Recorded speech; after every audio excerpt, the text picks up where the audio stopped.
Thank you, ladies and gentlemen, and a very special welcome to Dr. Rowley here. I ask you all to please stay standing, please remain standing as we invite for our opening prayer, candidate Dave Rambarat, candidate for Komuto Tamana.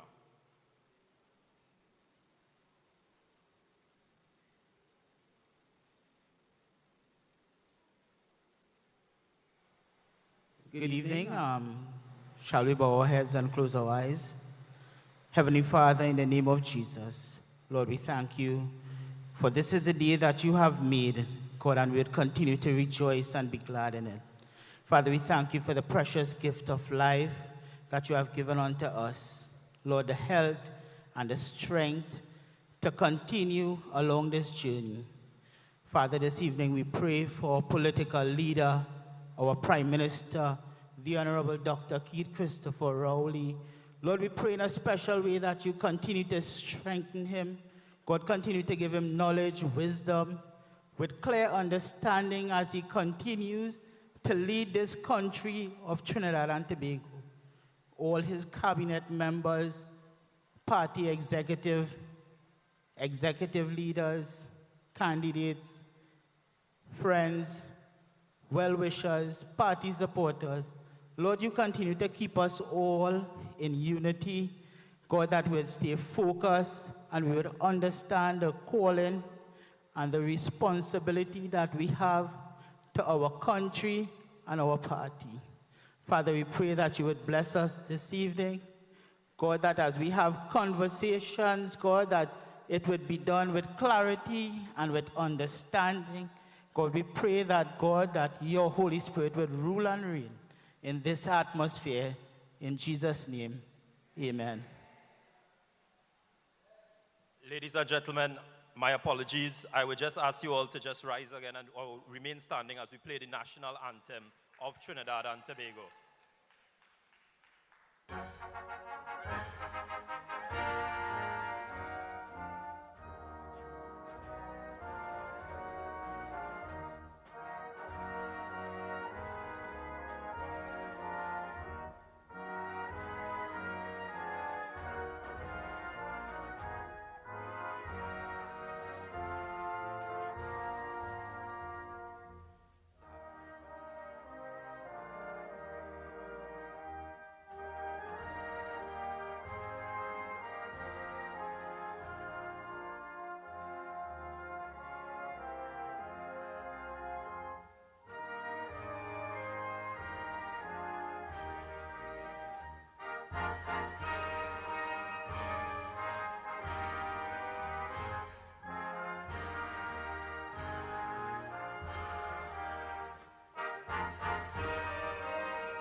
Thank you. You may now have your seats. Ladies and gentlemen, the residents of Sangre, Grande and surrounding areas, let me welcome you to this yet another installment of Conversations with Dr. Rowley. It is really a pleasure to welcome you all here, and we have a very packed auditorium at the Guayco Secondary School. I know you all would have come from far and wide, the surrounding areas of Sangre Grande and environs, to have a conversation with Dr. Rowley.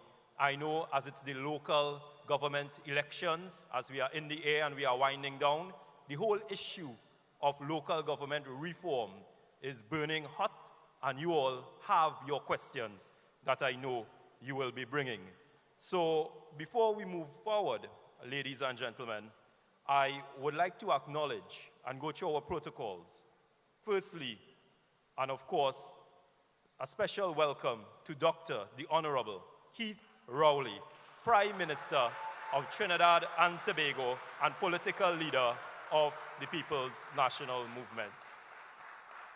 And if you will permit me, because we have a fairly long list, as we have a very packed audience as well too.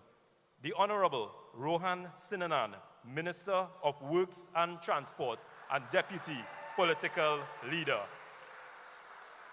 We have among us the Honorable Camille Robinson Regis, Minister of Housing and Urban Development, MP for Aruka Maloney and the party's Lady Vice Chair. Our resident MP, the very hard-working, the Honorable Roger Monroe, MP for Toko, Sangre Grande. We have among us the Honorable Marvin Gonzalez, MP for Lopino, Bonaire West, and the Minister of Public Utilities. We have the Minister in the Ministry of Agriculture, the Honorable Avinash Singh. We have the Minister in the Ministry of Works, the Honorable Senator Richie Sukai. I must make mention, as I always do, of our party's matriarch, the Special Advisor to the political leader, Mrs. Joan Yule Williams.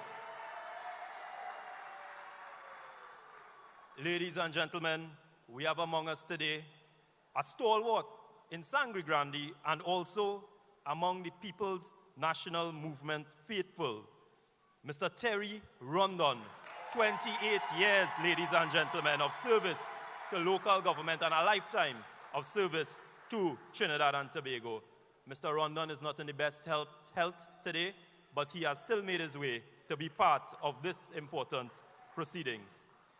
Ladies and gentlemen, I would also like to just take the time and permit me to acknowledge the candidates for the region of Sangre Grande who have been working hard meeting you, the residents of Sangre Grande, and bringing the message of local government reform.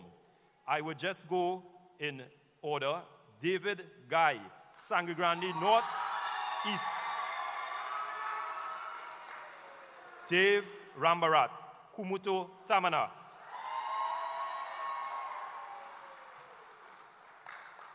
Kiva Isaac, Valencia West. Anicia Williams Penny, Valencia East Toko.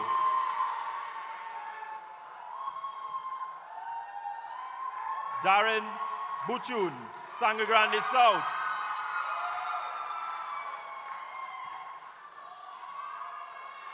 Atalia Mohan, Manzalina Fishing Pond. Latoya Lane Lampkin, Vega de Oropuch. And Alicia Thomas, Sangre Grande Northwest.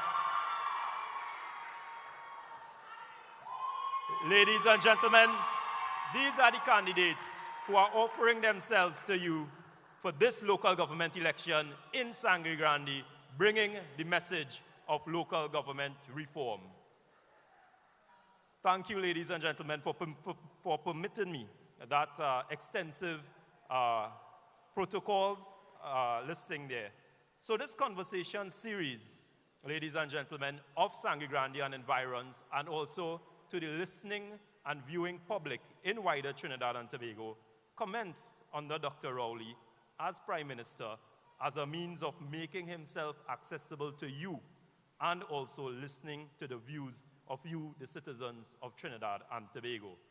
It's also a means of providing insight into the many initiatives, plans, programs, and policies of the government. And more importantly, it aims to answer those burning questions from you, the citizens of Trinidad and Tobago. And based on this packed auditorium and the crowds that I still see outside, you have come, Sangre Grande, with the questions seeking clarity. So yes, you will have the opportunity to ask those questions to get clarity, because ladies and gentlemen, not only that, we live in a world and we exist in a world where on the traditional media, on the social media, there's a lot of misinformation and there's a lot of fake news. and false news. So it is very important in a forum like this, if you are confused about something, you have the Prime Minister here, you have many members of cabinet who are also here. I know Dr. Rowley often calls upon them to answer questions as well. So you have your opportunity. Today is yet another installment of this conversation series where we discuss the topic of the day. And the topic of the day, ladies and gentlemen, is local government reform. We are in the season of a local government election, and the message that the government and the party is bringing to you is a message of local government reform. What does it mean? How does it impact you, the citizens of Trinidad and Tobago? How does it impact you where you live and where you reside? And most importantly, what is the connection with this local government election? So, ladies and gentlemen, our series today will be structured, and I will briefly go over this format. Dr. Rowley will make an initial presentation on local government reform. Today, though, we actually have, as you can see with the screen, a brief video presentation on local government reform. So we will present the video, and Dr. Rowley will commence his initial presentation. That presentation should be sufficient to stimulate your minds and to generate questions and your curiosity to be clarified. Most importantly, we are hoping that we are able to generate a conversation with you, Sangre Grande, with you, Trinidad and Tobago, and Dr. Rowley, the Prime Minister. So we will get the opportunity to hear from you, the audience. So at that point, we will switch to a question and answer segment, and I will lay the ground rules for that a little later on. So ladies and gentlemen, without further delay, let me get to the topic of the day. Let me get to the purpose for which we came here, which is to have a conversation with the Prime Minister. So I would like to cue the video presentation, after which I will turn over to Dr. Rowley, the political leader, the Prime Minister, to commence his opening presentation. The following process has been going on in local government for 40 years. You have a problem, a local problem, a pothole, a drain to be cleaned, or overgrown public areas. You take it to your council. Your council takes it to the council, agrees to a solution. Council makes a request to the CEO to examine your solution. The CEO sends it to the corporation staff. Both the staff and the CEO do not report to the council.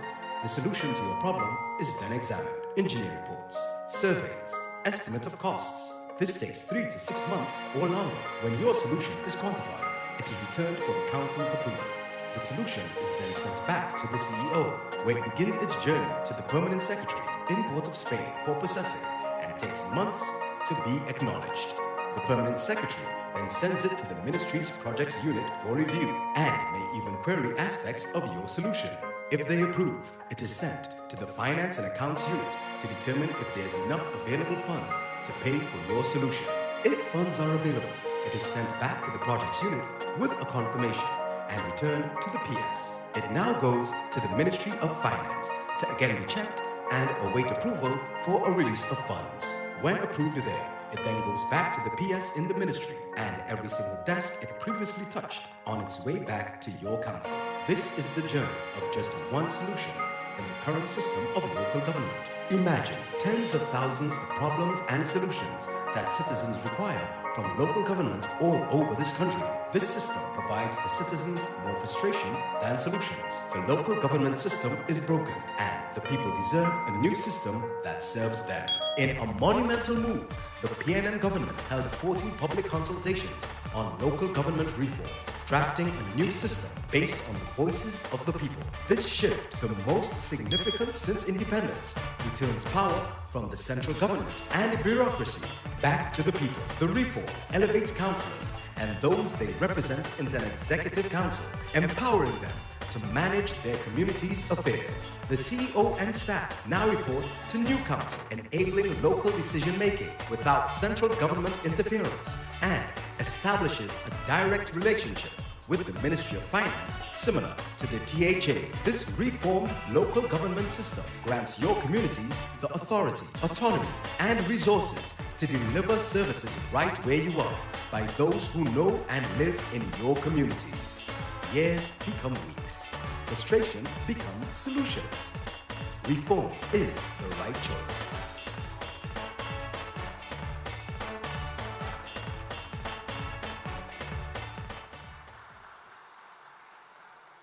Ladies and gentlemen, I now turn you over to the Prime Minister of Trinidad and Tobago and the political leader of the People's National Movement, Dr. the Honorable Keith Rowley, to give his opening presentation. Good night, ladies and gentlemen, boys and girls. I trust from that round of applause that you would have heard and seen a little more clearly than I have here, because right now I'm just seeing some of you, and I heard some sounds, but I didn't hear the clarity. But I trust that you would have heard. So, ladies and gentlemen, we did start with local government. But permit me to acknowledge my cabinet colleagues, members of the House, members of the Senate, and most importantly, our standard bearers out here in Sangre, Grande and the Eastern District.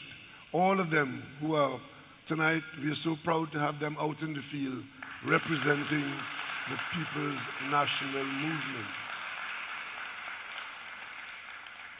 We have an election coming up on Monday, and I'm particularly pleased to be out here this election week because there is a tradition in the 21st century that regardless of what election we engage in, the PNM must be in Sangre Grande election week. So I'm here to ensure that that is it. You, the people of this very large part of the country, with this one very important constituency, Toko Sangre Grande, and of course the Sangre Grande Corporation. While you are probably the most rural of districts in Trinidad, you are also the most sought after and most exciting. Sangre Grande represents all of Trinidad and Tobago, every aspect of this country. Cosmopolitan, diverse, agriculture, township, village, sea, mountain, rivers, forest, all of that is Sangre Grande, and we are so proud to represent you in the Parliament.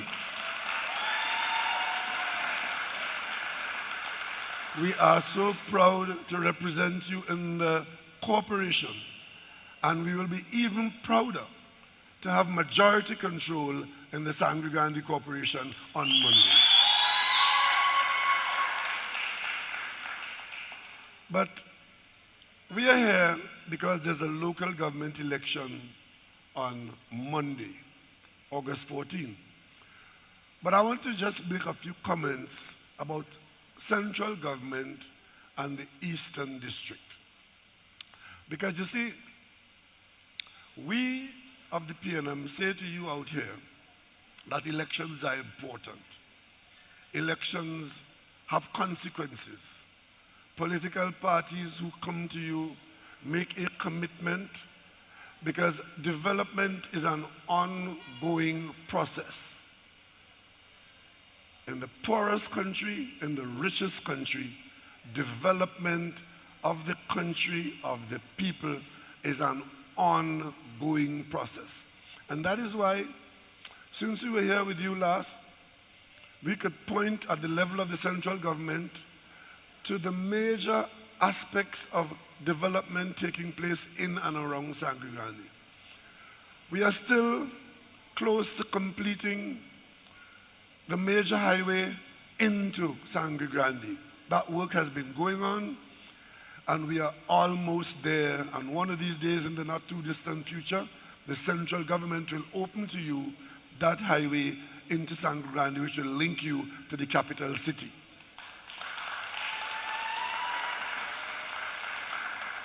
You would also have seen the high quality of road improvement from Valencia to the edge of the Toko Road, because we have embarked upon a commitment to bring high quality road access all the way into Toko. And of course, we are on the drawing board to protecting the roadway from Toko to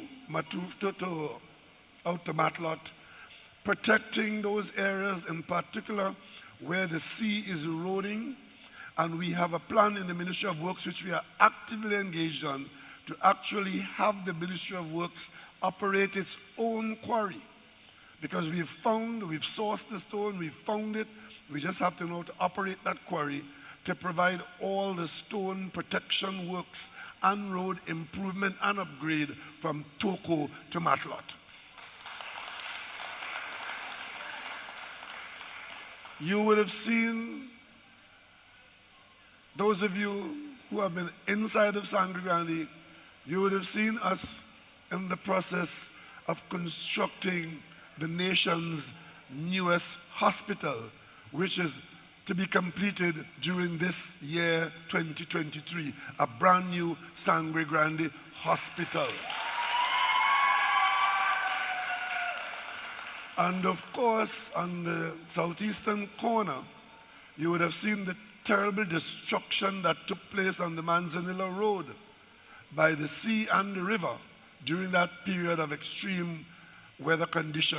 The road literally was destroyed, cutting off Sangre Grande from Mayaru. And that road, as you know, is built between the Nariva swamp and the sea. So it's a narrow ribbon of dry land on which that road was built. So when the sea broke up that road and the river flooded it, you couldn't go left because you're going into the sea. You couldn't go right because you're going into the swamp. And the Ministry of Works has this very technical job of reconstructing a road between the sea and the Nariva swamp.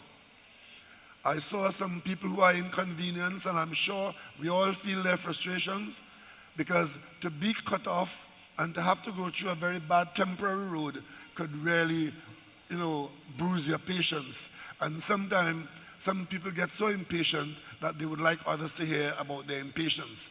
We saw that last night, but the most important thing is that the designs are complete, the contractors are on the job, and in the not too distant future, there will be a new smooth connection between Manzanilla and Mayaru. Problem solved. But this is all central government responsibility. What about local government? What can we now do in local government? If we examine local government, since the last election to now, what can we point to that local government has done or has become to have further development and see some increase in whatever in Sangre Grande? What? We had an election in 2019. We had new people in the seats. Terry is no longer there. A new chairman is there. They may have tried as hard as they could. But the bottom line is, we're still walking in the same footprints, in the same place. And according to some people, this election on August 14th is to be the same thing. Let's have the election. They say they will win it. And then we'll do the same thing we did between 2019 and 2023. And what is that? What is it? What are you going to look forward to on the 15th of August? If they tell you, leave it just so. Let's go through another 3 years. Or 4 years for that matter. And at the end of 4 years, we'll have another election. And we'll fight again. And we'll argue again. And we'll have red, we'll have yellow, we'll have black, and we'll have blue, and we'll have green. And the PNM will win again. And then what? Ladies and gentlemen, what I'm painting for you is a picture of stasis. But we want to move forward. And you in Sangre Grande would have known that this was an intention of the PNM from a very long time ago. Because there was an understanding amongst us in the cities, in the boroughs, in the corporations, that our local government system was not delivering in the way that we expect, in the way we believe that we could, and it is literally an obsolete system which requires review and transformation. So what did we do? We came out and consulted with you. Your very own Franklin Khan, who went to school right here in Northeastern College and who lived down the road in Mayaro. He led that at one time. We spent years in this process of preparation, talking to you, the people, hearing about your frustration, receiving your bright ideas as to what should be done, letting us know what you will tolerate in terms of changes. And out of that, the Attorney General's Department went and amended a number of laws, packaged them, and created a new local government bill. We took it to the Parliament, and we had a committee, looked at it, we brought it to the Parliament, and of course, as is to be expected, even though during the consultation, a lot of the UNC persons, leaders, practitioners in local government, they supported and advocated that we bring about this local government reform that the consultative period indicated should be the next action of the government. They're all there. We have 7 corporations where the PNM has the majority. There are 7 corporations where the UNC has the majority. But during the consultation process, we were virtually lockstep. In Trinidad, where the majority view was that local government reform is what is required. So why it wasn't supported in the Parliament by the UNC is for them to explain. But fortunately, Sangre Grande, you gave us the majority in the Parliament, and by majority vote, the PNM enacted a piece of legislation to bring about local government reform. The election is now upon us. Not only are our opponents not supporting the reform that we should vote for on the 14th of August, but they are saying that if we make the necessary changes that are required to be made in 2023, and they win the election in 2025, they will reverse it. That's what we're facing. You, in the consultative process, you have said you want local government reform. The PNM, through the legislation passed in the Parliament by majority vote, is saying, we will give you what you requested. The UNC is lying in wait, saying that they will undo it. And how will they do that? If they have the majority in the Parliament, they could do a lot of it. But what they're targeting most of all, in trying to be popular with you, even though it is to your detriment, they are saying to you that if you agree to have the reform take place, and the major lifeblood of that reform, which is to be you here in the corporation and elsewhere in Trinidad, at the household level, you will make a small contribution called land and building taxes. If you own land, you'll pay a little tax on it. If you own a house, you'll pay a little tax on it. And because a lot of people would be paying a little bit each, there will be a significant pot of money for the corporation to always have access to. They've gone further. They've said that if that is allowed to happen, they will reverse it if they come into office. They have been campaigning on central government issues throughout. And they are threatening you with central government action if they manage to win the election in 2025. But then, we are saying to you, the people, let's get going in 2023 by saying to these people, we know you are taking that position only because of politics and only because you want office, but you don't want anything good for Sangre Grande and for Trinidad. Otherwise, you would have stayed with the consultative process. And we are putting you on notice now that they're lying, as usual, about what will happen with the finances. There's one Joe Tony. You know who is the leader, Tony? Right. He was on television the other day, acting on behalf of whoever is his leader, telling the country, telling you in local government that this is a scam and what you're going to collect from the taxes is all that you will get in local government. And that would mean that central government will not be giving you any money in the corporation and you'll be worse off with the new arrangement. Let me make it abundantly clear, since Joe Tony has joined the line of lying to the population. What you will have is a revenue stream which you will control. You will collect the taxes and you will keep it in the corporation. I heard another one this morning saying that, well, you will collect the taxes, but you have to send it to the Minister of Finance, and then the Minister of Finance will decide what to give you back. That is not true. Whatever you collect, you will keep.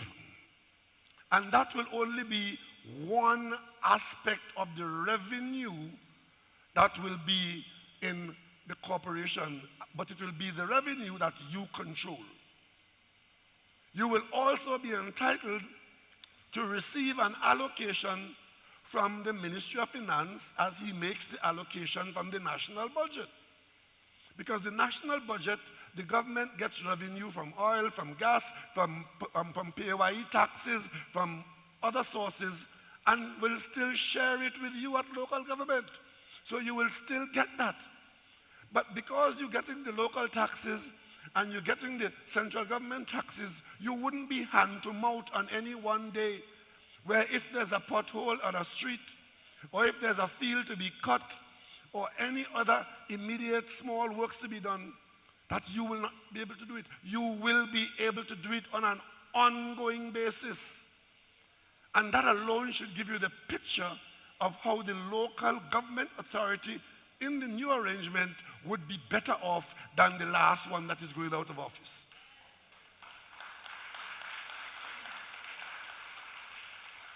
And those are the undisputed facts. But because they have misbehaved in the parliament, because they have chosen a campaign of lies and misinformation, they cannot do the easy thing and say, yes, both opposition and government in Trinidad and Tobago are engaged in this whole transformation, and they have to find something to say. This is not only local government reform, it is local government transformation. You're transforming the corporation from an entity that could only tell you about what they can't do to one that will have the ability to show you what they can do because you have made that significant change. Ladies and gentlemen, this political football of property tax, which, as they are threatening now, if you make the transformation, they will reverse it if they get into government. They did that in 2010. And between 2010 and 2015, they played politics with the country's revenues and refused to collect the tax. But when they were leaving office in 2015, just before you kicked them out, they abandoned and annulled they gave an amnesty.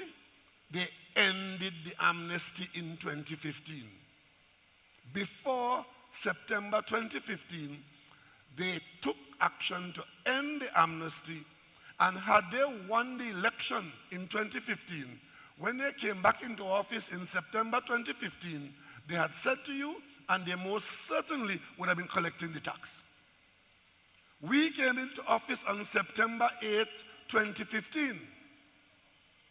And every one of us ministers here, Marvin Gondaz, Kabil Robinson Regis, Rohan Sinanan, every one of us had to take an oath of office in the parliament and at the president's house before any of us could have been saying to ourselves or to you that we are a minister of government. What we were required to do in that oath was to swear to uphold the Constitution and the law and to act without fear or favor, without malice or ill will. That is the oath of office in Trinidad and Tobago. And what is the law with respect to land and building taxes? That it is in force and you collect it. The reason why it has not been collected is because the same UNC that said in 2015 that the amnesty is now ended and that your taxes are now due, went to the court and made representation in the court against it.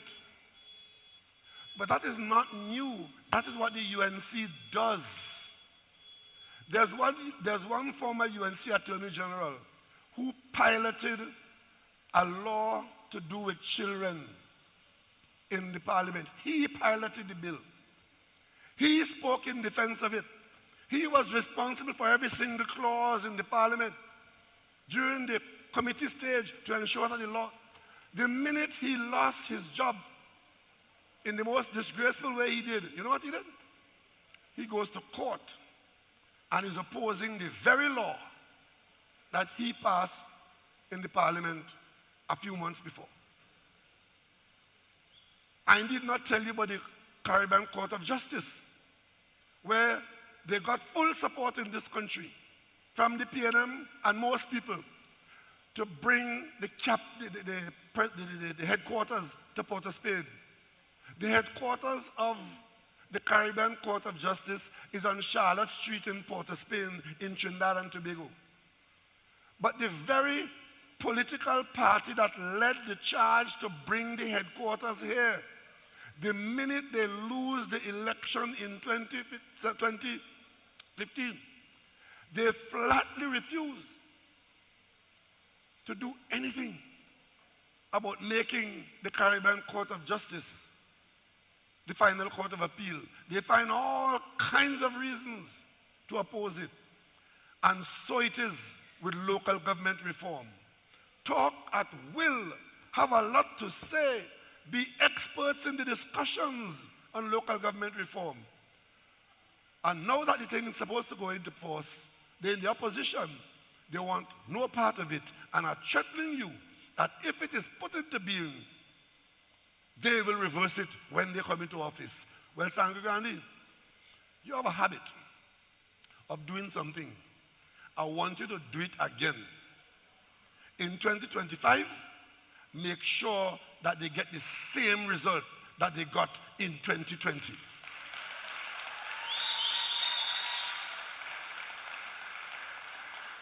Because they told you what they're going to do. They're threatening to reverse your development. Local government reform, if it is to benefit any corporation in this country, should benefit Sangre Grande Corporation more than any other.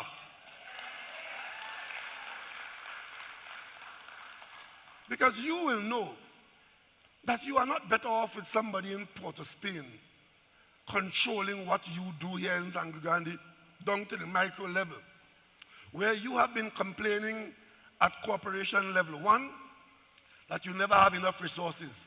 Two, you have to wait for decisions to be made in Port of Spain by persons who don't know that you're here or you don't know that they're there. You also have tremendous resources which are underutilized, and a corporation that is properly resourced with good management, that corporation could bring into being a new Sangre Grande where agriculture, fisheries, tourism, small business, forestry, all of these things could be Sangre Grande's strength in local corporation. Central government is spending money on the highway, but you have a number of byways which you can develop to bring lands into operation. We're talking about food security. This corporation, more than many other, is in a position to get involved in food production in such a way that you will contribute significantly to the nation's food security, because you have the land, you have the water, you have the forest, you have the sea. You are to be a food basket in Trinidad and Tobago. But you need a local government body that is modernized, that is transformed. And more than that, you need to put people in local government who are not going there to provoke the police. As I speak to you now, among the outgoing members on the other side are 3 people, one of whom was arrested and 2 others the police interested in for skullduggery with the little money you all have in Sangre Grande. 3 out of how many? Is 8 seats, right? We have 3. They have 5. 3 out of 5 is how much? Yeah? Is the majority. So the majority of the UNC people in the corporation in Sangre Grande are police subjects. Police interested in them. What you want them for? To go back and hide their tracks, to continue their misconduct and their shameless behavior? Well, you know, they say monkey see, monkey do. What you're seeing in the corporation here and that behavior is what they see at the parliamentary level. So they believe if mama could do it, and papa could do it, and uncle could do it, right? They could do it too. And I'm saying to you, the voter in Sangre Grande, you have no interest in that. You have no interest in them because they have no interest in you except in what you have in the little kitty there.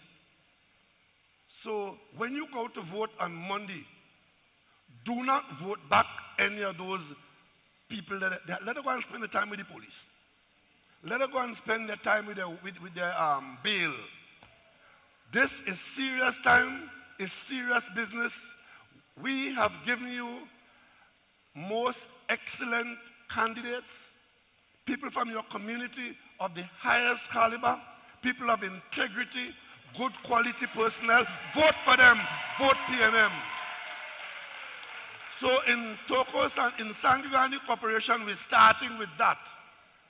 We're talking about new management, we're talking about house cleaning, we're talking about people who will not see your assets as belonging to them insofar as they have to be talking to the police. And if it was this corporation alone, you could have said it was an accident. Remember Mayaro? Remember the chairman of the Mayaro Corporation? Who was charged, and one here in Sangre Grande was charged. So while at the level of the parliament, there are people who have to answer for millions, at the level of the corporation, there are people who have to answer for 10,000s. Ladies and gentlemen, this is transformation time. Sangre Grande, lead the way towards local government reform.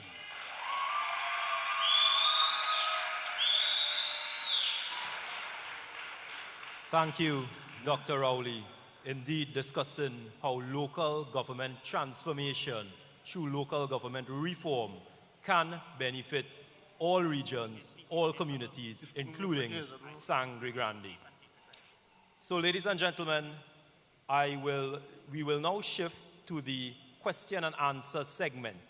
My name is Vyash Nandlal, and I will be your moderator for this section and this segment of our conversation. Before we proceed, allow me to lay some ground rules. We have a mic at the middle here, and persons interested in and willing to ask a question, make a comment. Indeed, Dr. Rowley's discourse, I am sure, would have stimulated your minds and gotten a lot of questions going and comments potentially made. So we are asking that you stand up or you raise your hand or you could form a very orderly line at the mic there. We are asking persons to limit themselves to one question at a time. But I know even in the early part, there are persons here representing large groups as well. So I will give a little leeway where I may determine leeway should be given. We are asking that you limit your questions to roughly within 1 minute. I know individuals tend to give a long preamble. We are asking that you limit the preamble and be very direct in your questioning. Most of all, we are asking in asking your questions and making your comments to be respectful and be courteous. I know that individuals may want to go through our very long protocol list and indeed recognize the Prime Minister, the various ministers, the MPs. Simply saying all protocols observed will suffice. We are also asking that you give your name and your location, whether it be by region or constituency, as you come up to ask your question. And also if you represent any organization that you recognize and identify that organization. So ladies and gentlemen, as we go forward, we also ask that this is really a forum, a conversation to discuss local government reform, local government transformation. We also have in front of us the local government election, and Dr. Rowley would have just given a very enlightening discourse on the topic. So we ask that we keep it within these parameters, although I know there are a number of issues that may be outside of local government reform, but still connected. So with that being said, ladies and gentlemen, I open the floor now to questions, comments, and any interaction so we could commence this conversation with Dr. Rowley. I see we have someone at the front there already. So you could state your name and location. Pleasant good night. My name is Neil Joseph from Sangre, Grande South, Komoto Manzilina constituency. And my first question to the Prime Minister is, seeing that we're getting closer and closer to outroll local government reform, and in this region, young people, the rate of the young persons unemployed, how will this impact the young people in terms of jobs in the community? I know that there's a Ministry of Youth National Service that you put there, but how we intend to deal with the unemployment at the youth level? Well, the first thing is that if we are going to do the transformation that we are speaking of, that we are committed to, that will take place, it will be to bring about improved management. And for there to be improved management, the new structure in local government will require some additional skills. So let's start with that. There will be the need for some broadening of existing skills, some deepening of existing skills, and for introduction of new skills.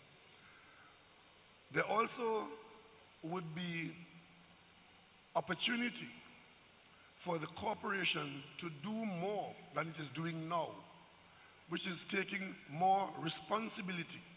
And as the corporation takes on more responsibility in this process of devolution of responsibility from central government to local government, you would need more people to discharge those responsibilities that the corporation is now taking on. And what will come to the corporation as well are the resources from central government to allow you to take on those new responsibilities. For example, let us suppose that the new transformed Sangre Grande Corporation, well set, structure in place, and enters into an arrangement, or by MOU or by cabinet devolution, says that the Sangre Grande Corporation will be responsible for school maintenance throughout the corporation. You know what that means? It means that from the high school in Matlot all the way down to the south of this corporation and all the schools in this district, somebody in the corporation would have to be managing that arrangement. Somebody will have to be there to ensure that the goods and services and the procuring of small contractors to do that maintenance is there. And the people who will carry out that maintenance are either going to be corporation workers or contractors workers, because you are now going to be doing something which the corporation was not doing before. Right now, the corporation does not maintain schools. So if a toilet is clogged in Matlot, who goes up there and fix it? Who has the ultimate responsibility? It's the Ministry of Education in Port of Spain. And you could imagine the rigmarole between Port of Spain, past Arima, to come to Sangre Grande, to make your way up to Matlot, if somebody has to do an inspection before a commitment to a funding. If there's a landslide on the road somewhere, on a side road somewhere, you're not sure if it's the Ministry of Works. In fact, nowadays, all roads call on the Ministry of Works, which is not really how it's supposed to be. The Ministry of Works is really supposed to be responsible for main roads, right? And through access. All the secondary roads and all the agricultural access roads are to be local government roads. And I don't have to tell you how many of them are not being serviced for one reason or the other, not the least of which is reduced resources and poor management. Even when you have resources, because of the poor management, the resources are not made to deliver. So if you have improved management, proper auditing, and a flow of resources, then you can address those issues. So I see in all of that, and I will just give you one example. I can give you another example. Let's take afforestation. This Sangre Grande Corporation could, by policy, set about to say every year on lands, either state lands or on private lands which we'll enter into arrangement with, we will plant 100 acres of cultivated forests called agroforest. Means that you have seedlings, so you're going to have a nursery where you produce the seedlings of upper mat, mahogany, cedar, pine, whatever. And you hire people, not in an ordinary make-work program, but in a program of support where they do the work, but they produce the seedlings. And you set about to plant 100 acres for the year. At the end of the year, you should be able to show 100 acres of mahogany. 5 years later, you should be able to show somebody 500 acres of forest. By the time that forest gets to 15 to 20 years, it's worth its weight in gold. Not to mention all the hillsides that you will retain, all the bushfires that you will not have, because you'll be protecting the forest, and of course it's an asset that grows and increases and improves. In the meantime, providing valuable and good jobs for people who the corporation is supporting. So you get involved in that. I didn't mention teak, but that's one of the more popular species that we have had an example of. We have teak forests in this country that were planted in the 1940s, which today they're being harvested over and over and over. I don't know how many of you know, when you cut down a teak tree and it's taken to the sawmill, what you leave that is stump behind, 5, 6, 8 shoots come up. It recouples itself. Once you plant it, when you harvest it, the forest regenerates itself from the stump. That happens only with teak. But mahogany, high quality, pine, we're importing pine now from America and from Venezuela. Paying in US currency. Why can't we plant more pines? We are harvesting some pine in this country. But those pines were planted in the days when people worked for the money they got. We got to go back to that, to do actual work for what you're getting. And at the end of the year, you could point and say, this corporation, during that last year, have done this, have done that, have done the other. That is management, and that is policy. And these are only some of the things that local government can do once you set about to do it with a proper management system in place, proper transparency, and proper accountability. Thank you, Dr. Rowley. I see we have another question here. Sir, you could state your name and location. Certainly. Good night. My name is Wayne Huggins. I'm the president of the Sangre Grande Chamber of Commerce. Welcome, Dr. Rowley, to Sangre Grande. Thank you. It's a pleasure that you're here. This is the best part of Trinidad. I agree with you. Nice. Nice. We are the chamber. I don't know if you know that I spent a number of my formative years in this region. I was the first employee of National Quarries, and I eventually ran National Quarries for years. Nice, nice. So I know what a good Sangre Grande River lime is like. Nice, nice.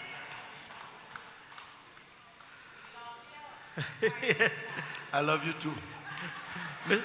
Mr. Prime Minister, we at the Chamber support reform, local government reform. We have been the victims of bad local government in Sangre Grande. A lot of neglect, and we're looking for reform. A lot of what you spoke about is very exciting to me. I'm very passionate about Sangre Grande. And when I hear what you're saying, the promises that will happen in terms of the reform, I'm excited. We have problems right now with the existing local government where certain things which should be done are not done. We have a problem, for example, with squatting and homelessness. Those two are interrelated. We have a problem with street vending and other issues in terms of physical planning laws, adherence to this, which can be addressed right now, which are not being addressed. And that is terrible. It's taking a toll on our resources and making us poor in this part. So we're looking forward to that. We are very happy with the investments in Sangre Grande. And I'm here with hat in hand to beg for more of that, because we need it to grow our economy here, to get more jobs, to get everything going. Simple things, for example, we need ports, pop-up fishing. We have fishing ports, but we have no jetties. Fishermen still drag their boats up on shore. Those things need to be looked at, for example. We have lots of lovely beaches, but there's a problem with lifeguards. Probably through the reform, we can look at that as being part of the responsibility of local government dealing with those issues. I don't want to hog the mic, but these are some of the issues that come at me. I have other questions, but I'll let others answer, and then I'll come back again. Thank you, Mr. Prime Minister. Thank you very much. What we are hearing from the chairman of the chamber there is that there are so many possibilities once we are willing to put our minds to it and to engage them. What can we do? And once the corporation is prepared to accept the responsibility, the sky is the limit to what corporations can engage in order to satisfy their burgesses and to improve the quality of life in the district. That's what we're all about. Okay, thank you, Dr. Rowley. We have another question here. Good night, Dr. Rowley. My name is Aisha Ali. I am representing Sangre Grande Northwest. My question will be, from my observation, I observed that Mr. Jack Warner joined with Ms. Kamala Persad-Bissessa in the opposition. I would like to know if a man with extradition charges is allowed to be in politics.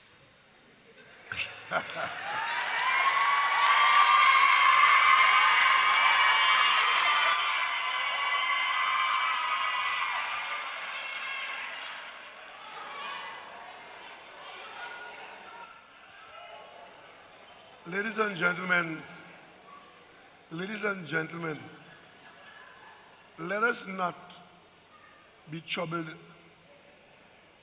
by the resurrection of Jack Warner. All that you are seeing there in the shocking reversal of positions between Mr. Warner, the UNC, the leader of the UNC, and so on, that boils down to one simple thing. Jack Warner has some serious extradition difficulties. He wants to be with people who would make a deal that he will not be extradited. So from the time he is able to make that deal,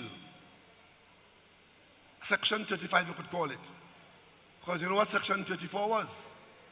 Section 34 was Mrs. Kamala Persad-Bissessar using the parliament, leading as prime minister, a cabinet to amend, to proclaim a law, in fact, a clause in a law, in the dead of night, so that people who had extradition problems would escape the court in America.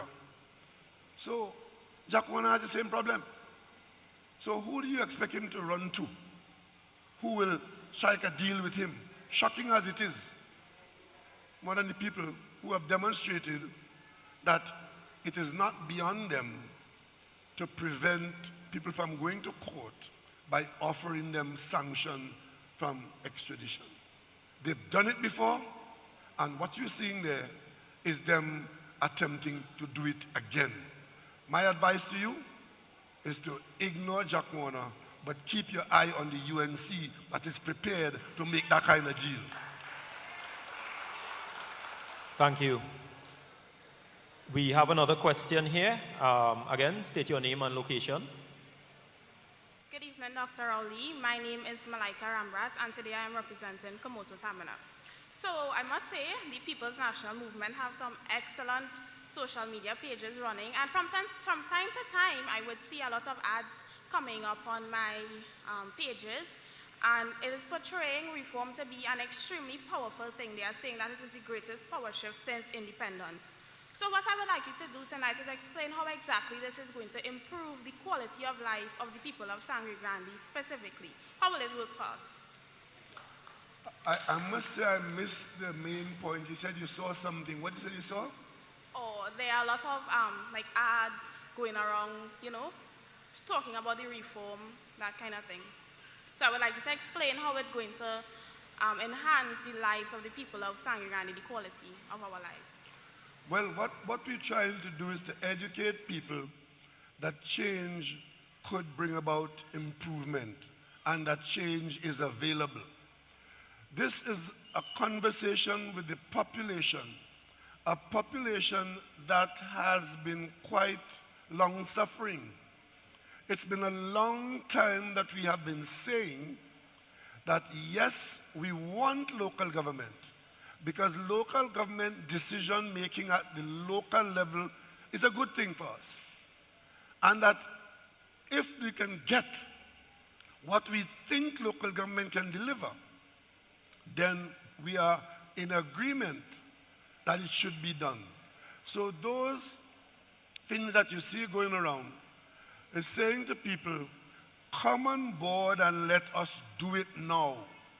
And what we have been talking about is with us now. What we thought we could have done so many years ago, it wasn't done, it is being done now, or it could be made to be done now. So this is where the excitement is, that come Monday, you should go out there and vote for local government and tell yourself that you are supporting and being part of that change that is going to transform Trinidad and Tobago in a substantial way. Because what is on offer here is central government willing to give up a significant portion of its authority for servicing the country to local government. And that comes with the resources that go with that too. Because if school maintenance of the Matlot School or the Guayco School was being funded from Ministry of Education, and we are saying going forward in 2023, 2024, we will then reconfigure the whole maintenance program and have school maintenance being done by the new transformed Sangre Grande Corporation, then responsibility would have come and resources would have come to Sangre Grande, and with that, opportunity would have come to Sangre Grande. That's what we're talking about. Thank you, Dr. Rowley. I see we have another question here. You can just state your name and location, sir. Shelton Lewis, Guayco Sangre Grande, all protocols observed. Sir, my observation is that over the years, you have had to put up with a proliferation of flagrant verbal abuse and character assassination. you and your entire family. What I'm observing now is that the aforementioned ills have now taken a turn for the worst. It is now clear to me that those on the other side are now embracing violent language and spewing it as their election campaign. I also believe a lot of it is geared towards you. As a concerned citizen, sir, I would like to know how you and your family is coping with this scenario as it unfolds.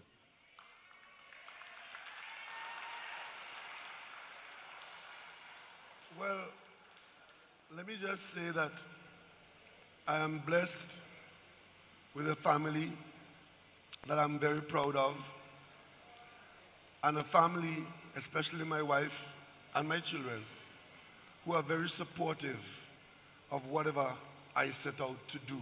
It has been so, and it continues to be so. With respect,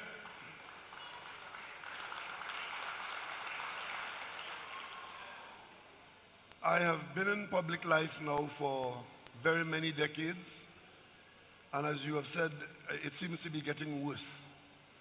I've been in Parliament with Kochoy Charles, I've been there with Basdio Pandey, I've been there with Kelvin Ramnath and Selby Wilson.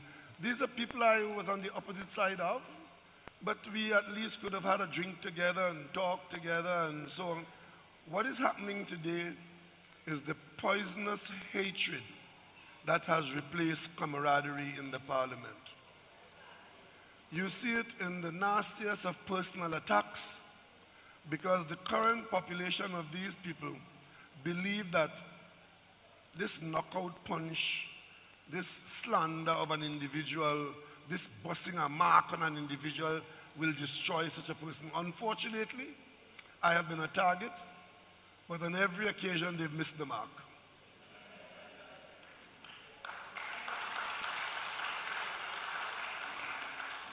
So while it is annoying and it is dangerous, because if I am not able to clear my name, eventually I will be slandered.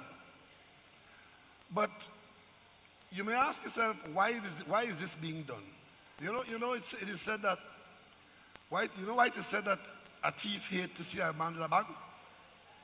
Because if you know you're a thief and you see a man with a bag, you're going to come to the conclusion that whatever he has in that bag, he stole it. And if, on the other hand, you know what you have done when you were in office, you know what you have done, then it is quite logical for you to assume that other people in office are doing the same thing that you did.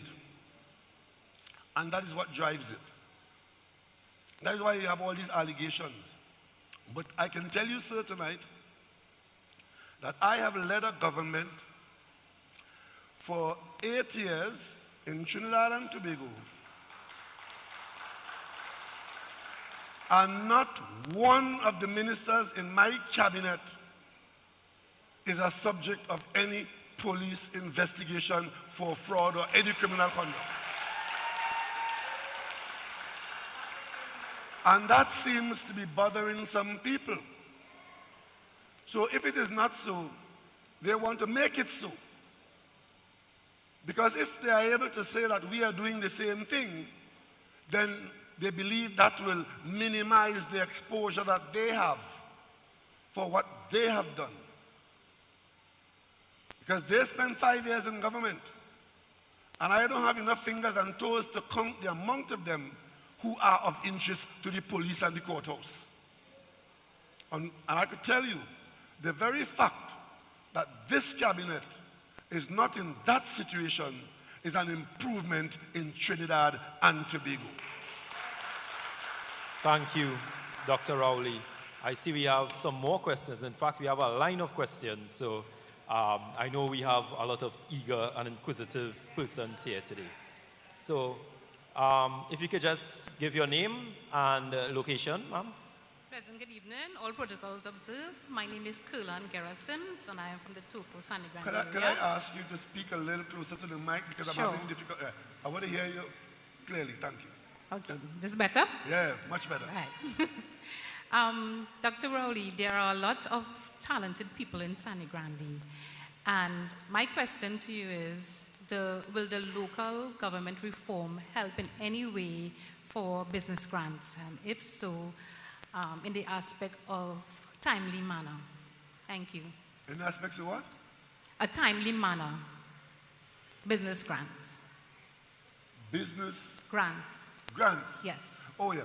Well, as I said, if there's any area that would benefit from the transformation of local government, it is this large eastern corner, because you are, in fact, virgin territory.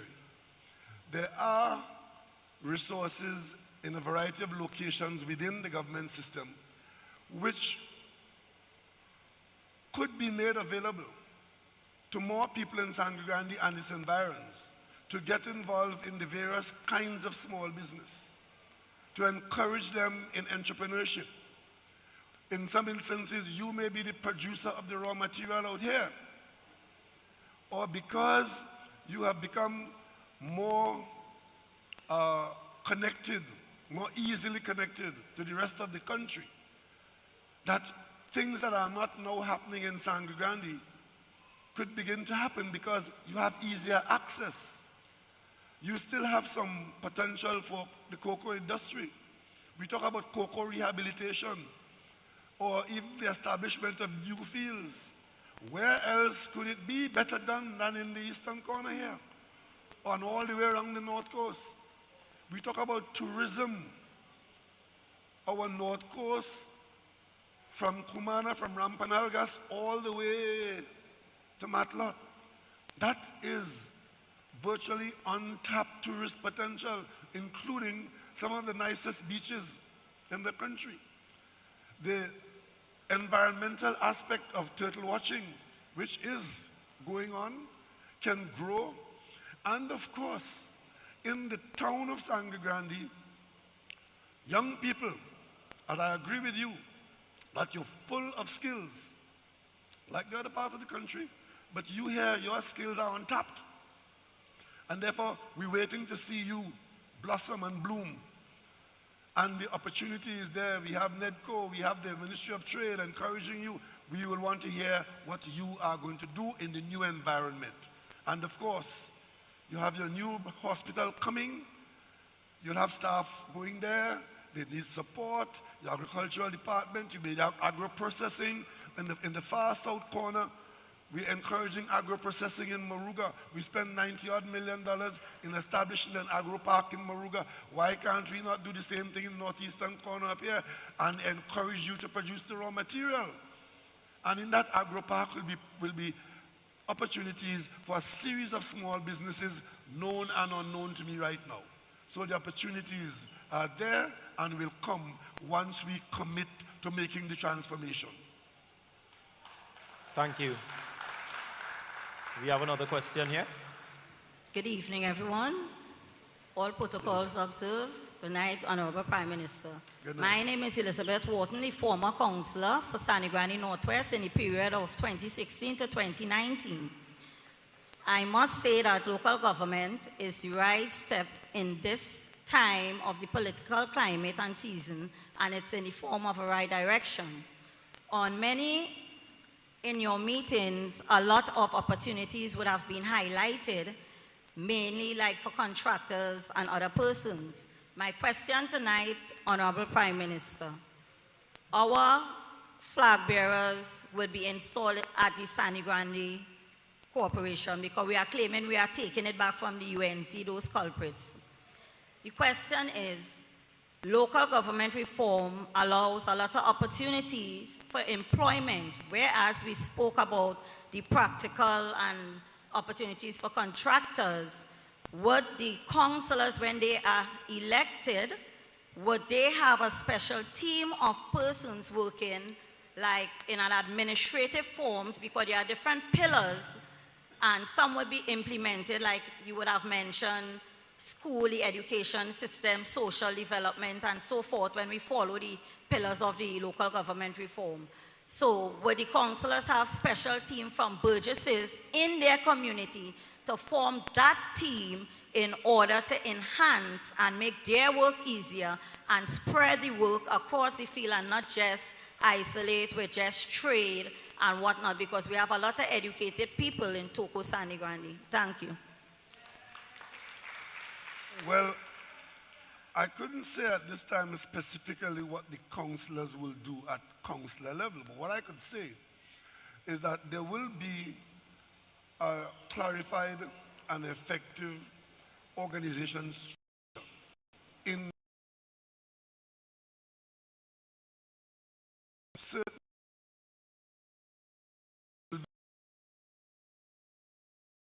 to go with those responsibilities. Either bodies that are there now or bodies that you'll have to add and apply. And then, in the new arrangement, there is a requirement for the executive council there to have a kind of interaction, town halls, where people can interact with the councillor to ensure that what is going on at council is known and supported or opposed by the community, because you have to do it with a certain amount of exposure. And what that does, it adds an involvement of the community to the posts. And therefore the councillors, there'll be a requirement for the councillors to be accountable for what they do. Right? So you ought to be getting less of behind closed doors narrowness. And because they are going to become more accountable, you will then be able to choose and reject more effectively at election time. You choose people on performance, and you pick what you support, policies and programs which are put to you by the corporation. So because you will know more about the innards of the corporation, and that you will, I hope, you will come out and interact with your council, because it's easy for people to say, I don't know my councillor, I never see my councillor, but ask them, have you ever gone to a meeting that was called? And if the answer is no, well then you are keeping yourself away. But if no meetings are being called for the community, well then that is a new arrangement that needs to be put in place. So the future should be different and be better. Thank you, Dr. Rowley. And we have another question here. Good night. Good night, Good night. Mr. Prime Minister. Good night. This question is, well, my name is Grace Smith from Northwest. But this question is about the reform pertaining to the corporation in some toilet. And they do PJ.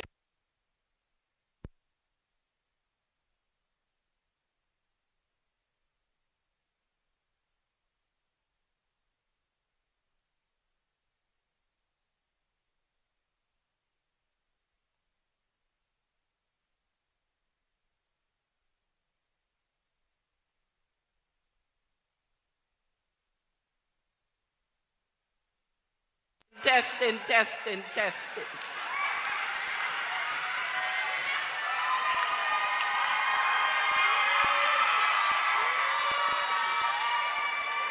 Yes, Mr. Prime Minister, pertaining to the toilet facilities that they do, you have to go and pay a fee in the corporation to get your toilet clean. But I don't know what is the cost, but they take the truck and do PJ and they charge $600.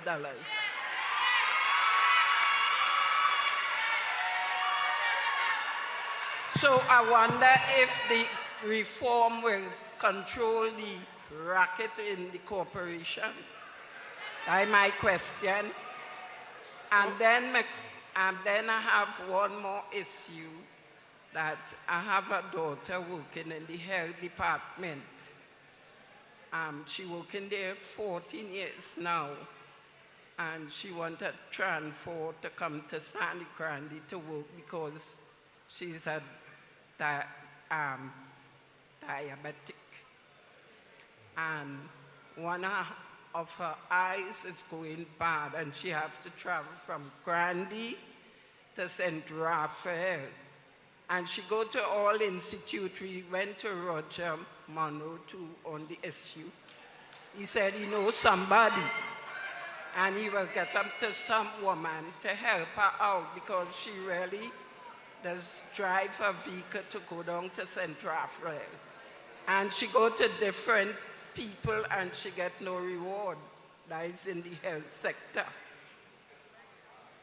Okay. Thank you. Thank you for your two questions, right? The first one, if I understand you clearly, you're asking whether local government reform would bring an end to the racketeering in the corporation. And my answer is that it should. Because with better management, and more importantly, when you begin to have the corporation collect your local taxes, you will want to make sure that they don't spend it in that kind of way. And systems will have to be put in place for accountability. So if the truck goes out to do cleansing, the management ought to be able to control what that asset does and what charges go along. And of course, if there's corruption in it, then it should be identified and action taken. So those are the kinds of things that we expect to see tighter management and better management bring some kind of relief to. But you always have, doesn't matter what system you're operating, there are always people who are trying to do things outside of the law or outside of the regulation. So I can't tell you it wouldn't happen, but I expect that it will be significantly reduced or eliminated by an improved management. On the consider that adjustment. Okay? Thank you. Thank you, Dr. Rowley. I see the former councillor there, but if you might permit me there, former councillor, of course this is airing, this conversation is airing nationally as well too, so we also have questions coming in from the national community through social media. Dr. Rowley, I have a question here from Mr. Pierce Robinson, and it relates to local government reform.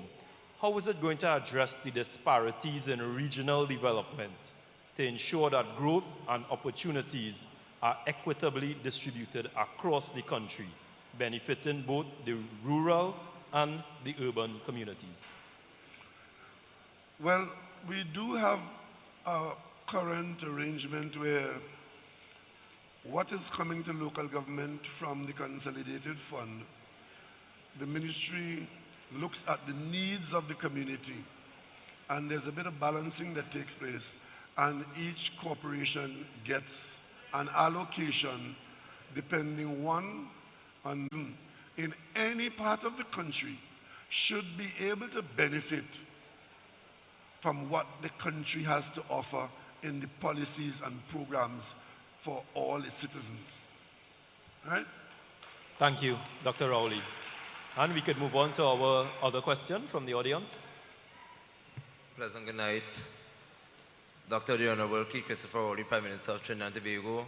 All other protocols being properly established, I beg to move on. Dr. Rowley, I have been seeing Paul Mongelas, former councillor for Sangre, Grande, Northeast. I have been seeing two videos making the rounds on social media that has me a bit frightened. One of which has a target over your heart, and the next one, I don't even think I want to speak about it, but seeming to promote violence with words such as matic and all those other words. And that has me frightened. As we change the system of local government, we also have to change the mindset of the people, of the communities. And as it relates to the young persons moving forward, if this is what politics is coming to, I don't think it's good for our country. So my question to you, to the young people looking forward, especially looking towards the PNM for leadership, how do we move on from this? And what direction do we go on to in terms of the promotion of violence in our country? Thank you very much. Thank you for those irresponsible appeal to the baser elements of our society. Unfortunately, there are some people who see political benefit in that, appealing through populism to what they believe will work for them. I think it is irresponsible to be giving that kind of breadth and rank to those kinds of things, because those are tigers. Once you get on their back, you will not be able to dismount. But it's nothing new, you know. It's just something bad. We have grown up in this country since the 60s, as far as I'm aware, where we always copy from North America, music and fashion in clothing. What we're seeing here now, we're copying American politics. And a lot of it is not good. This thing about targeting people personally,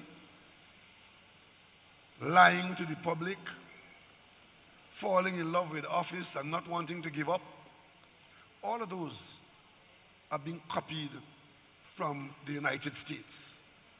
Unfortunately, some people believe that it is good politics and there's benefit to be had. Fortunately, this society, the vast majority of people in this society will reject that kind of development because it's dangerous.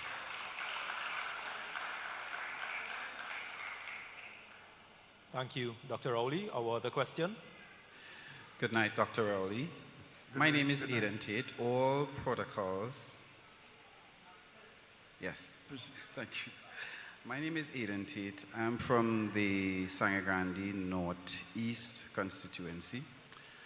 My question to you is concerning reform. We have a culture in our country where laws are passed, reforms like what we are undertaking here in local government take place, and as it trickles down to the ground at the corporation level, in this case, the work that is needed to be done to see it all come together in the way that it's envisioned is difficult to see or to come by. People are not committed to work. They would like to collect a paycheck at the end of the week or the month, so on, but the work is not put in.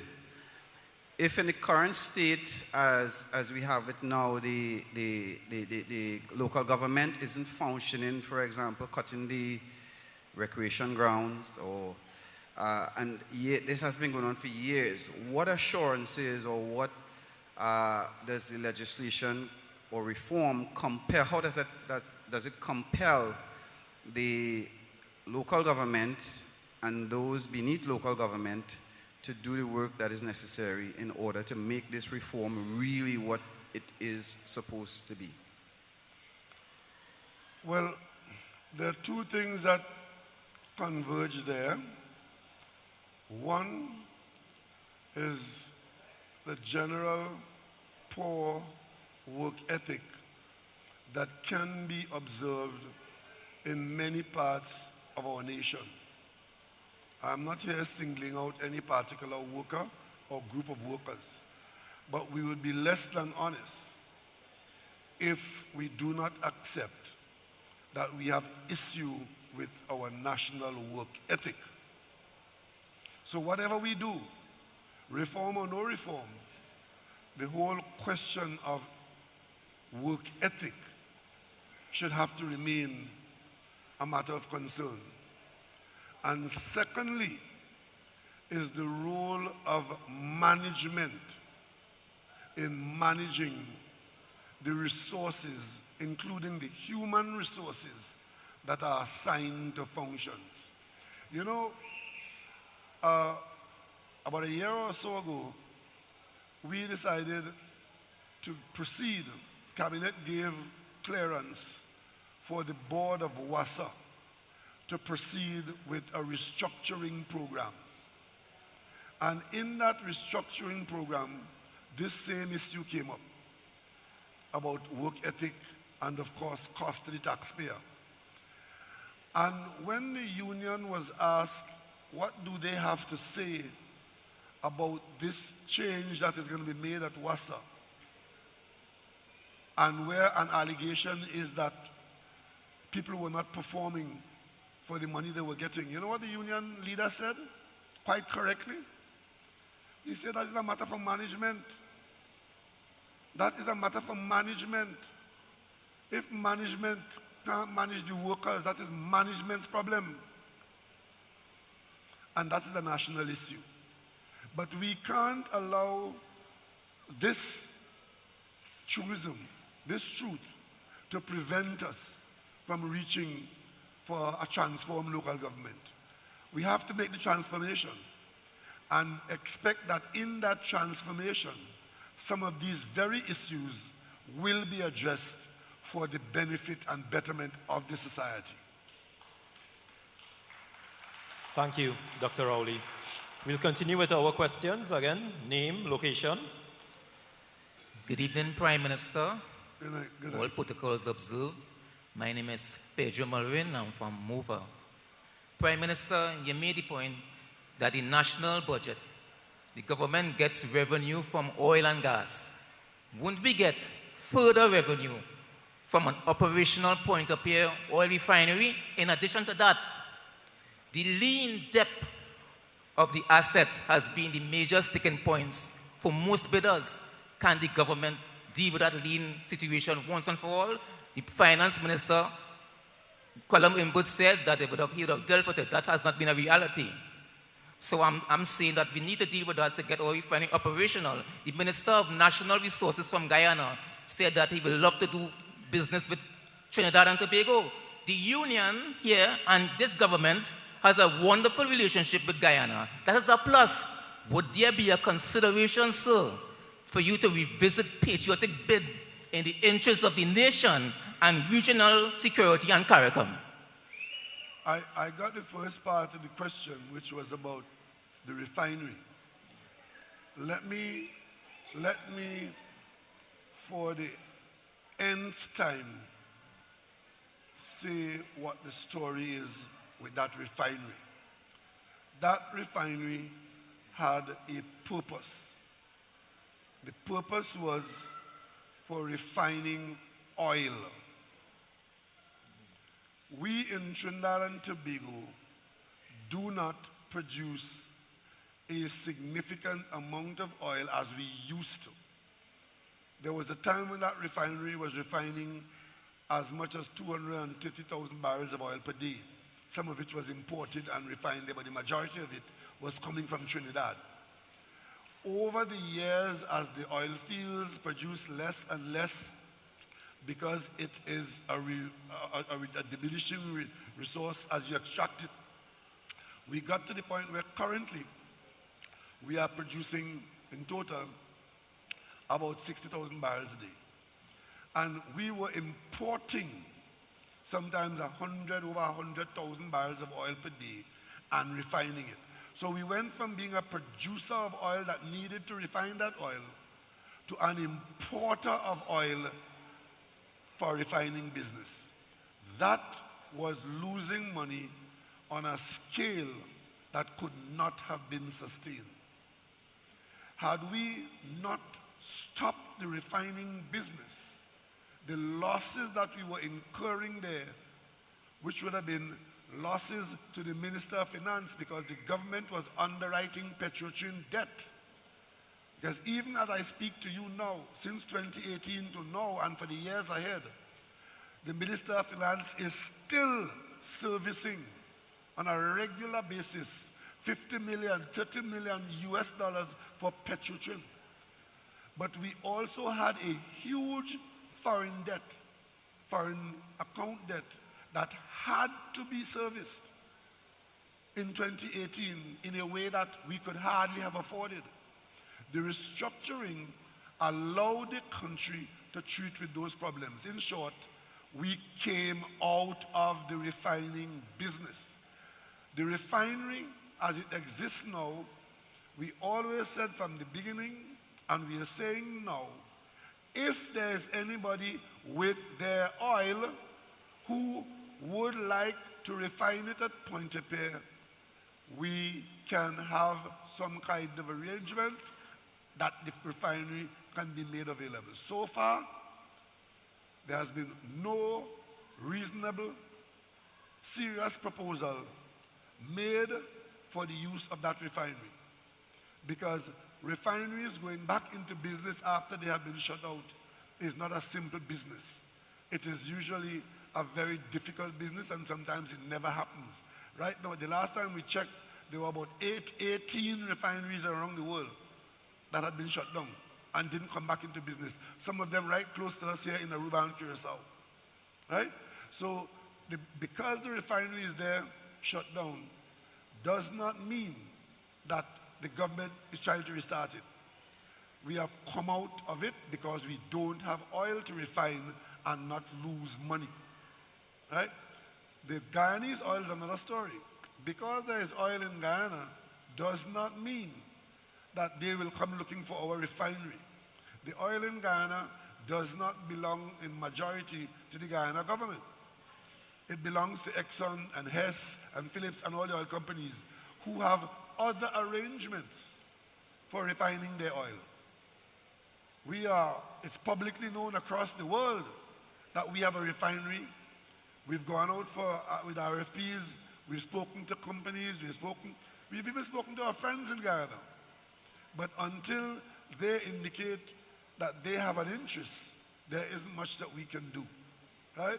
Because the Guyanese oil is not going to flow to Trinidad because we are friendly with Guyana. Oil is an international business. And the people who drill and find oil in Guyana, they come there with their arrangements in place. If someday one of them decide that they would like Trinidad and Tobago to be the place where they will refine some oil, they'll be very welcome. So, Prime Minister, if patriotic returns with a bid, right, that suits what you're looking for, would they get the refinery? Well, let's put it this way.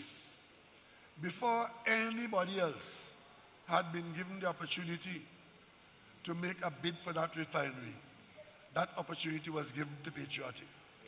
And they were found not to have anything to contribute with respect to taking on that kind of assignment.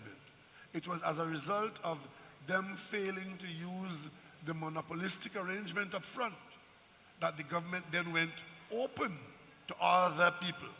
And even then, they were given an opportunity to come back in with others and put in a proposal. They have put in a proposal which the government found unacceptable. And of course, if they ever put in a proposal that is acceptable, the government will not turn it away. Thank you. Thank you, Dr. Rowley. We have another question here from the audience. The Honorable Prime Minister of the Republic of Trinidad and Tobago, Dr. Keith Christopher Rowley, all our government ministers and senators, and our 8 standard bearers who will be bringing victory to the People's National Movement on August the 14th. Distinguished ladies and gentlemen, Mr. Prime Minister, I have a question, but I also want to make a statement. My question will come after. Mr. Prime Minister, I want to commend and congratulate you on the recent award that was bestowed upon you by Howard University. Thank you very much. And Mr. Prime Minister, you are bringing international recognition to us here in Trinidad and Tobago. Because the 50th CARICOM Summit was held here in Trinidad and Tobago, and we had the UN Secretary General Antonio Guterres coming in, and he also lauded you, Prime Minister, with your contribution to climate change. said that you made such a wonderful contribution with respect to climate change. And Mr. Prime Minister, at this moment, we are hosting the Commonwealth Youth Games. Yes, we are. And I was totally surprised to see the amount of countries that are participating in this Commonwealth Youth Games. And you know, Mr. Prime Minister, the president of the Commonwealth Youth Games said it was the best opening she has ever seen.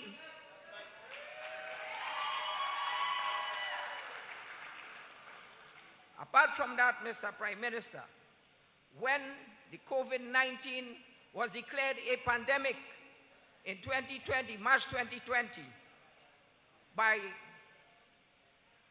the Director General of the World Health Organization, Dr. Tedros Adhanom Ghebreyesus, immediately you, Prime Minister, you took the concern of all your citizens. You showed that measure of concern. And immediately you got your Minister of Health and all your senior medical personnel, Dr. Roshan Parashram, Dr. Miriam Abdul-Richards, and all the other medical experts you had here. Because you know why, Prime Minister? You were very concerned about the welfare of the citizens of this country. And you put measures in place, Mr. Prime Minister. You see, that parallel healthcare system, that gives the opposition leader a tabanka. She can't overcome that tabanka, up to now. And you know why, Prime Minister, just about 2 weeks ago, Dr. Ghebreyesus was here, and in his words, he described the parallel healthcare system. The adjective he used was unique. It was unique. That needs a round of applause, ladies and gentlemen. And ladies and Mr. Prime Minister, the opposition leader never supported any of the measures that were put in place so that we could take charge of that COVID-19 virus. As a matter of fact, she was always advocating that all the health personnel should be put in prison because they were killing people. But you know, as she was calling for a commission of inquiry, and I was wondering, Mr. Prime Minister, when she was there as Prime Minister of this country, the life support program that was supposed to cost 6 million went to 400 million. We should have a commission of inquiry into that. The Beaton wastewater project was supposed to cost 600 million. It went to 1.2 billion. And then... Okay, so sorry to cut you off there, but in the interest of time, we are enjoying the discourse, don't get me wrong. But in the interest of time, we would like you to get to the question. Mr. Prime Minister, I want the people to know when she is asking for a commission of inquiry, yet for all when she was in government and all these things happening, thieving and wasting our money, she never asked for a commission of inquiry. Well, you see, I'm very grateful for the recognition of the issues that you've raised. But you see, there's something called politics, which some people genuinely believe has a morality of its own. And therefore, some of these differences and difficult things that you mentioned can be explained in that way. But let us end tonight on the note, on your presentation, that thankfully, in Trinidad and Tobago, we have alternatives. We have an alternative. So what wasn't happening, what was wrong, we try to make right, and what wasn't being done, we try to get done. And that is what local government reform is about now. We're trying to get that done. So the next phase of our development would be local government reform. Okay, thank you, Dr. Rowley. I want to tell you that we are indeed very... Okay, sir. Okay, sir. Thank you. Mr. Prime Minister. You still have the question? After all that, you still have the question? Well, I wanted to, to make sure... Okay, all right. Let's have your question then. Right. How will local government reform benefit the security aspect of our life in Trinidad and Tobago, since crime is the #1 problem. Could you tell us how local government will be able, how we will benefit, the country that is, from local government reform? I thank you. Thank you very much. Well, most directly, we are going to have a municipal police service that will engage in some measure of increased patrolling. The municipal police also should be able to be a bit of eyes and ears for the national police, in that they would be interfacing with local people, and should be able to be the police officers who know more about local people than the national police. Because if you have to wait for somebody to come from Arima or Port of Spain to deal with a burglary, or to tell you where the drug block is, or to tell you who is the local human trafficker, I think the community police should be able to have that information first, and to be able to assist the wider national police with it. So those situations alone should allow local government police to play a significant role in safety and security. In some areas, you do have the whole question of a coastline where people are trying to enter the country in every single bay. And this corporation has locations where foreigners try to come into the country. The local police would have that information. So municipal police should be a good bellwether for all of these kinds of issues that could help the national police to manage some of these safety and security issues. And of course, insofar as providing a police presence in places like panyards, schools, recreation grounds, when people are gathered and so on, to ensure that they keep the peace and that they encourage a relationship between the community and the police. So that's what we're expecting local government to do with respect to safety and security. Thank you, Dr. Rowley. I see we have another question here from the audience. Good night, Dr. Rowley. Good night, sir. My name is Kennedy Maxime. Coming from Fishing Pond, Manzalina. And I observed that the UNC had closed down all youth camps for youths. And I would like to know if the local reform could invest back into youth camps so that the youths throughout Trinidad and Tobago, if you observe, it have a lot of youth wasting a whole day.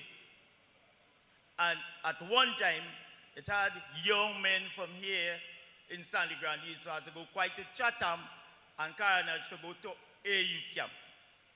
So I'd like to know if local reform could invest back in youth camp so a lot of youth wouldn't be wasting a whole day.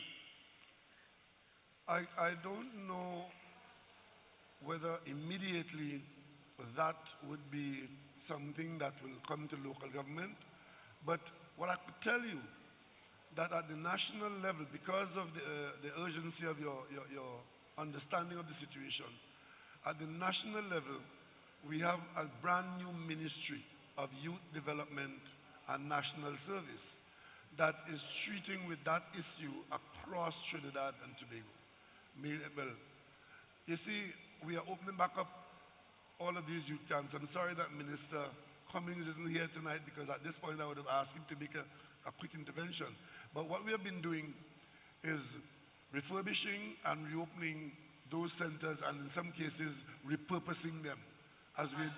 So I would love to know that Sangre Grande could be included. Yes, with a trade center or a youth camp, because the distance from Portisby. Well, I'm sure something is on the cards for Sangre Grande, because if the policy is to go back out and ensure that youths across the country get back access to those training opportunities. That's right. So Sangre Grande will be.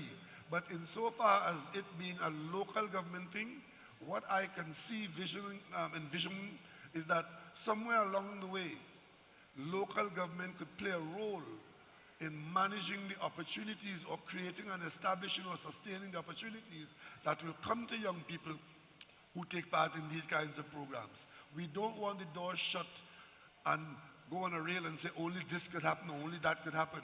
If the local government arrangements provide opportunities for us to deliver better through those systems, then that should be considered. But it all boils down to the kind of management and responsibilities that will be the transformed local government. Okay. I just have one suggestion.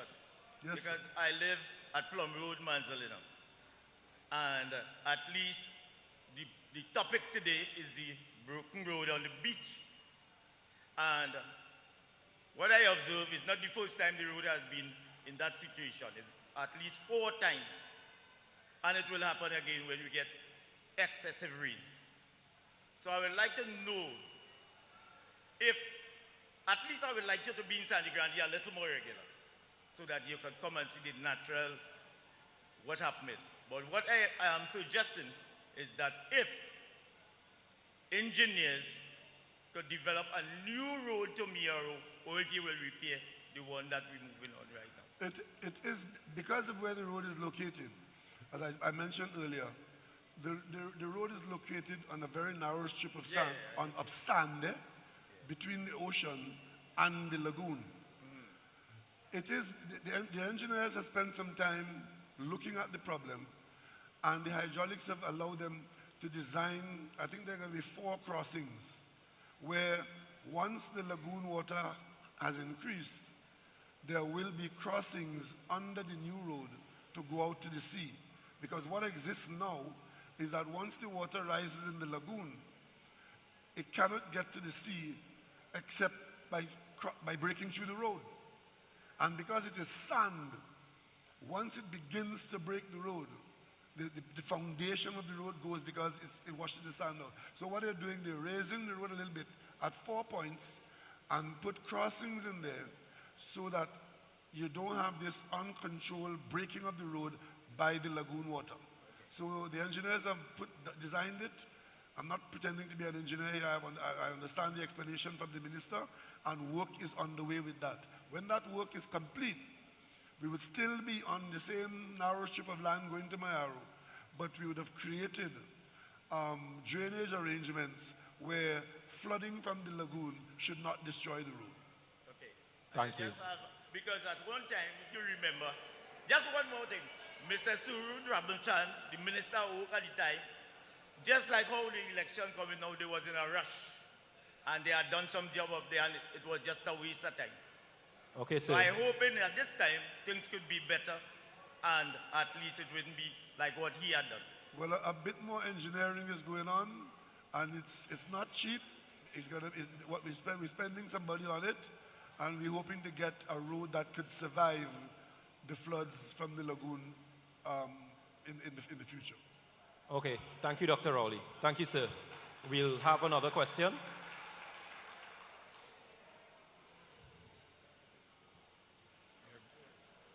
Good night, good night. Good night. Good night, Prime Minister Dr. Good night, Christopher sir. Rowley. My name is Hudson McClutchy from Toko. Speak into the mic a bit, please, so I can hear you, right? My name is Hudson McClutchy from Toko. From Toko? Yeah. Right. I have 2 questions to discuss, 2 things to discuss. Number 1, the roads in Toko, from Toko to Matlot, the agriculture roads is years. When I tell you years, vehicle can't go to the lands. Children lost their grandparents' places, their land, because they are abandoned and they can't get access to it. You go see them on the corner, linemen all over the place. Agriculture was one of the main things supporting the whole of Trinidad and Tobago from Toco. And yes, this not happening anymore. You understand? So the young children and them can't go to the parent or the grandparent estate no more. Right? And the next thing is concerning the fishing depots in Toco. The fishermen them losing the engine, they're losing the boat because the areas they are, they have no guards, nobody. When they park their boat in the night, people thieving the engine, thieving the boat. Toco people crying. The whole of Toco crying right now. The children have no jobs because the years going on, we used to go in the estate with our parents.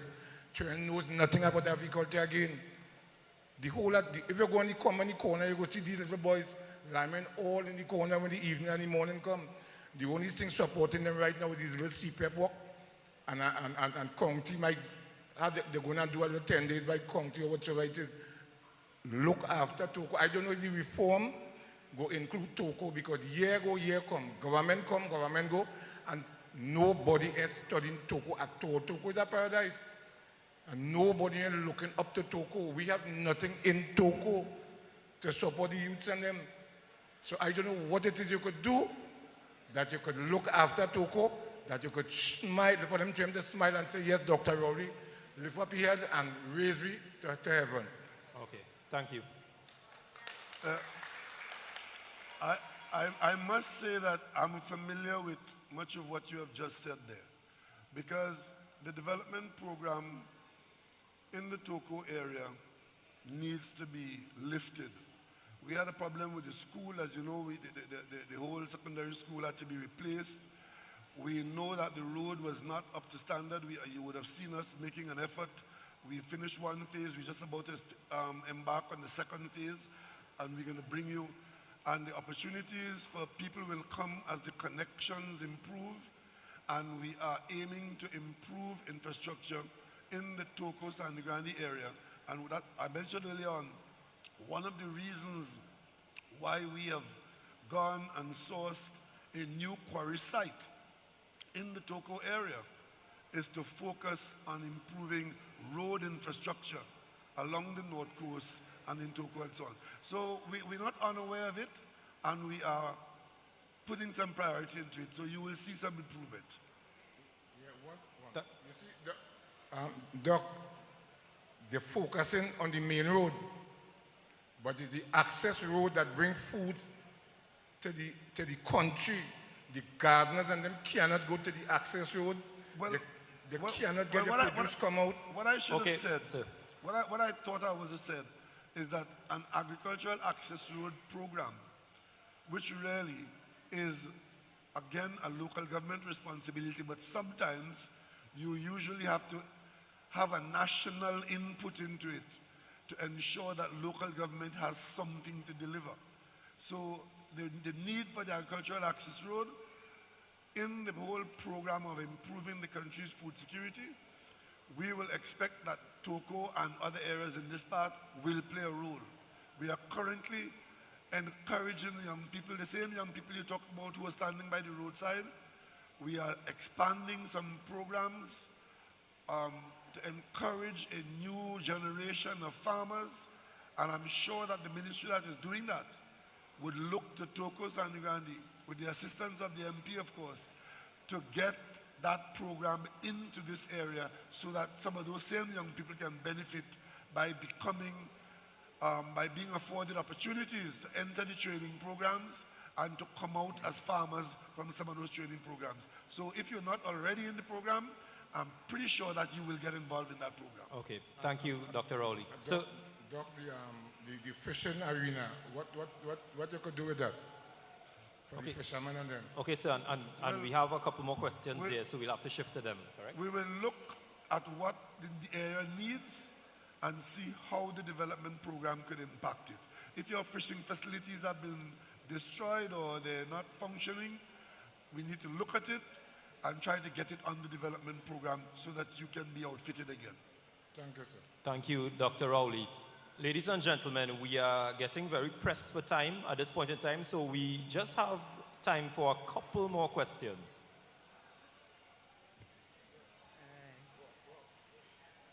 A pleasant good night to my loving and handsome, honorable Dr. Keith Rowley. It's a pleasure to have you in Sandy Grande again in this pleasant and loving mood. I just love the mood that you are in. My name is Simon Peters. I am from the Northeast. And I would like to ask two questions. I'm a public servant, and I've been hearing a lot of stuff about back pay and stuff, but I wanted answer straight from you when we will be getting something. The cleaners, the nurses, we work very hard, and dealing with the public when they come we love caring for them. We work very hard, and I believe that we deserve something. It's been a while. And as most of us are single parents, most of us women are married, but you could say single still. Really? Well, yeah. Well,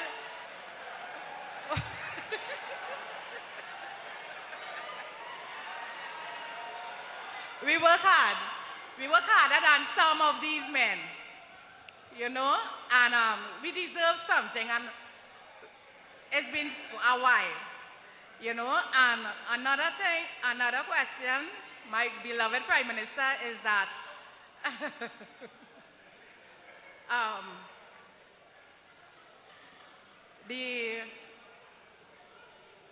I would like to applaud the CPEP workers. They do a very great job. Yeah. And I wish that more contracts could be given to them and raise the pay a little.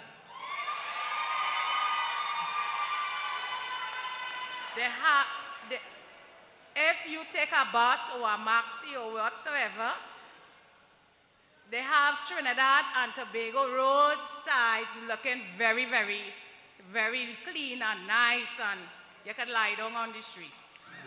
Yeah. You know?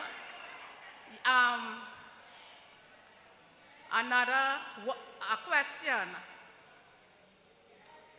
My daughter applied for NHA house, HGC.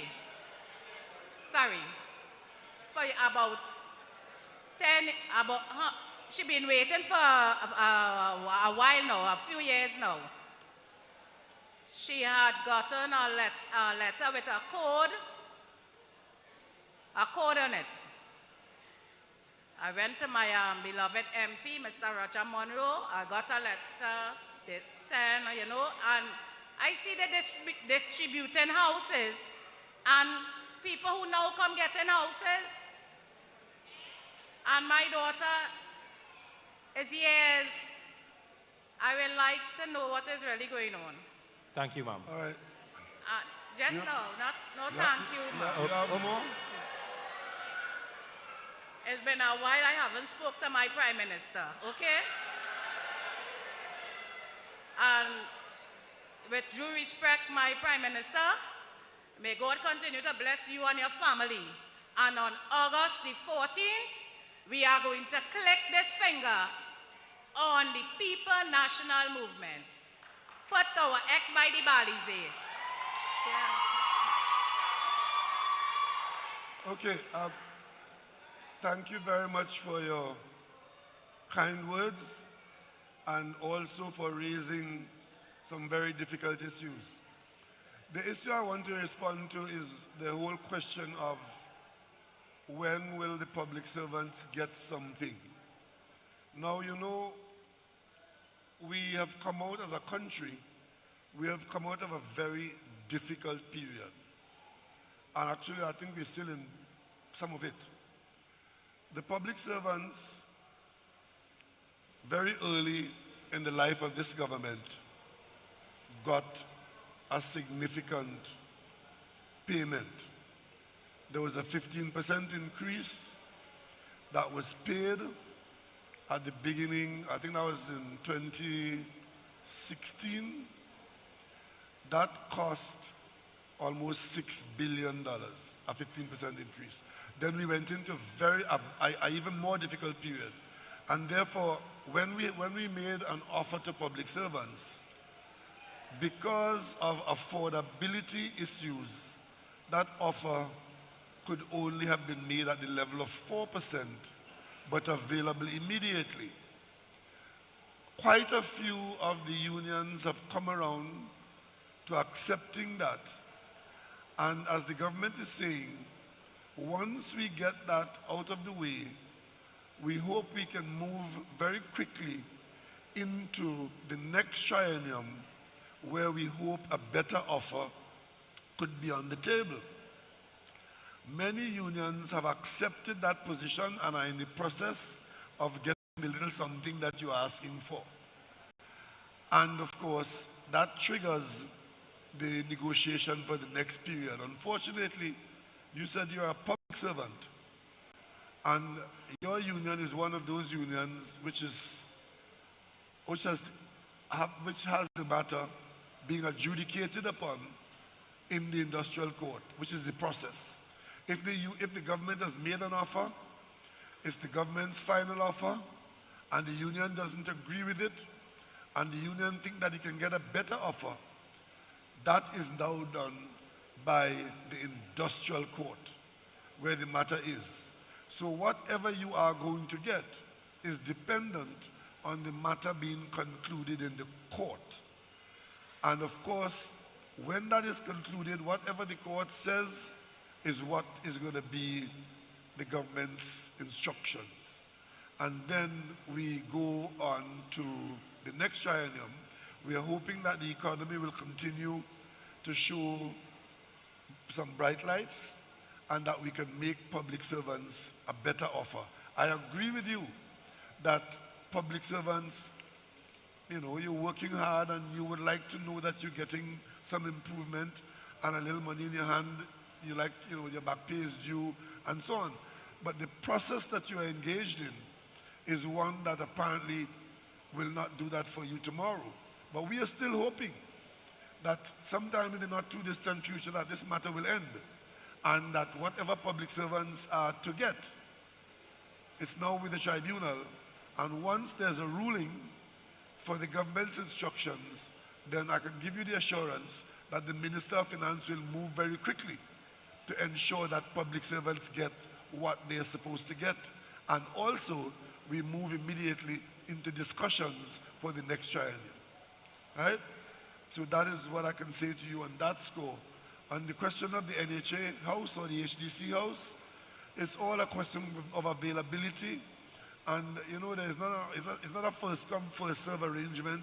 There are a number of other considerations that go into the allocation of people getting houses, whether it's the size of the family, the condition in which the family is. There's an evaluation that is made at there, but what you have to bear in mind, that the last time I checked or I heard, the HDC was dealing with over 100,000 applicants. So your daughter's name is a grain of rice in a bag of rice. And we only have in every year about 2,000 or 3,000 houses.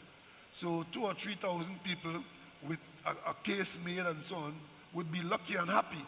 But there's still 97,000 that will not be satisfied, which is why we have gone to do other things to assist people with housing rather than waiting for an HDC house in that situation where there are tens of thousands of people who quite reasonably cannot be served by the current rate at which the public sector housing is generating houses.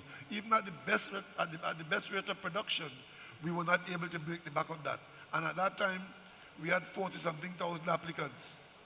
Now, even if one takes out the double applications and so on, you're still talking about 60 or 70,000 people. But we do have a housing program, and therefore there's still the prospect that your daughter, if she's an applicant of 10 years or so, she should be really among those who are in line to get one of what we're doing now or in the very near future. Right? Thank you. Thank you, Dr. Rowley. Ladies and gentlemen, in the interest of time, I know we could continue this conversation for much more hours, but we will now turn to our final question of the night. Hi, good night, Mr. Prime Minister. Good night. And everyone else here. My name is Shirley Kerr. I'm from Old Plumwood, Mansalina. I'm representing Ms. Mohan from Fishing Pond, Mansalina Fishing Pond. I come here to beg, right? Not only for me, but for the people at Old Plum Road, Mansalina. Old Plum Road? Mansalina, yes. For the past 40-something years, we having problems. Number one, with the road, it's in a deplorable state. Also, the drainage, we have a problem with that because when rain fall, the water come in the road and it gets more worse for the people of Old Plum Road to get in or get out. Is it a paved road or a dirt Part road? of the road, it paved because they usually pave the both sides of the road. It's a main road, access road to the Mansalina Road.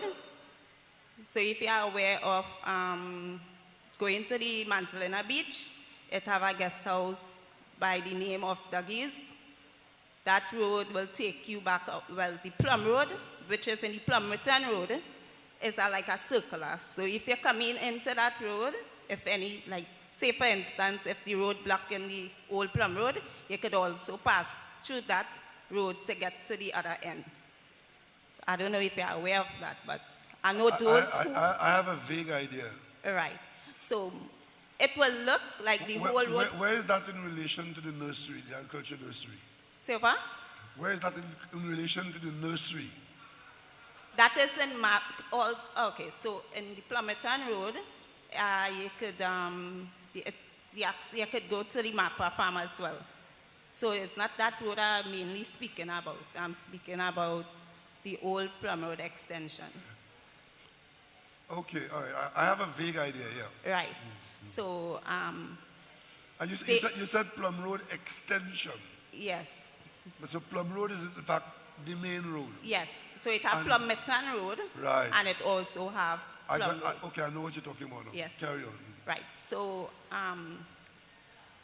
my problem what I have is that they usually fix the both side of the road so that if anybody passing, it will look like the whole road fixed. The main part where everybody live, the road bad.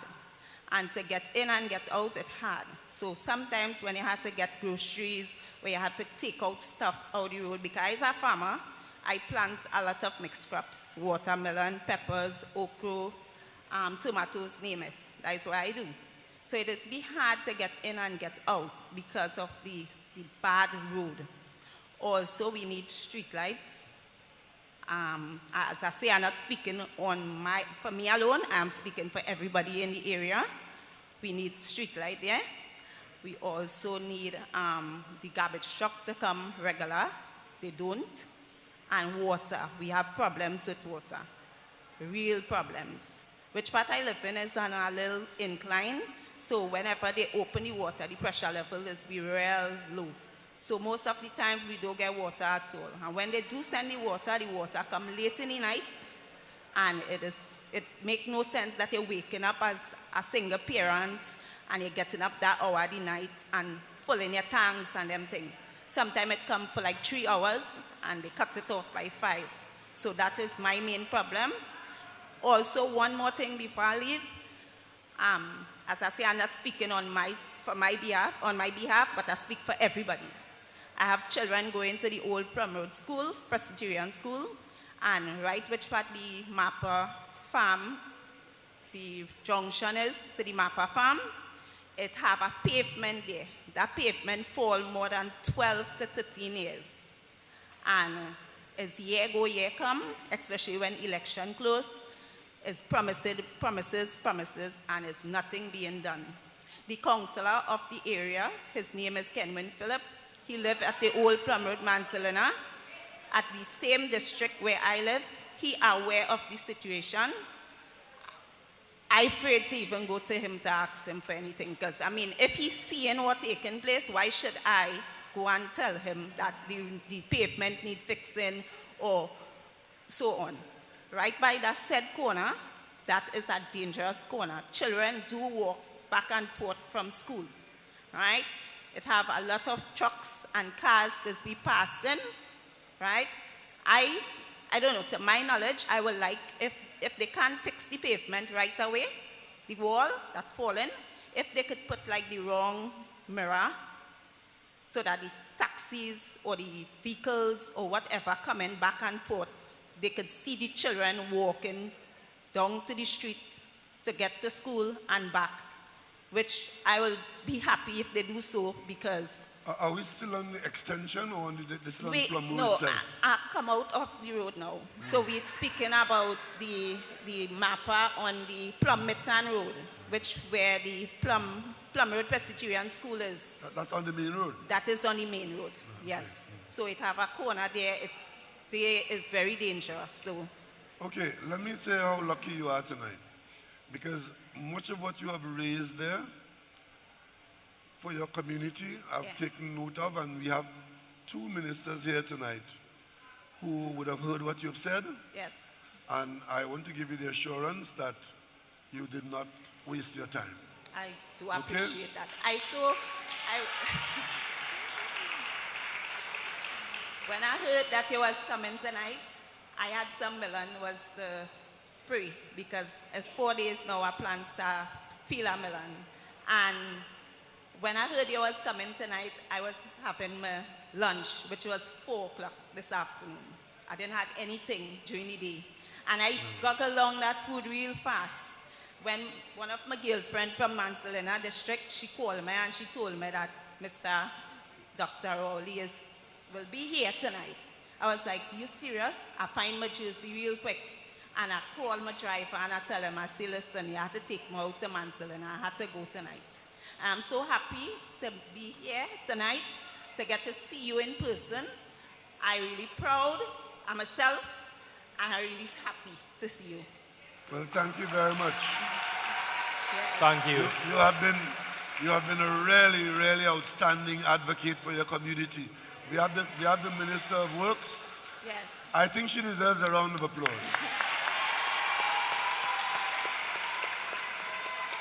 The Minister of Works and Transport is here.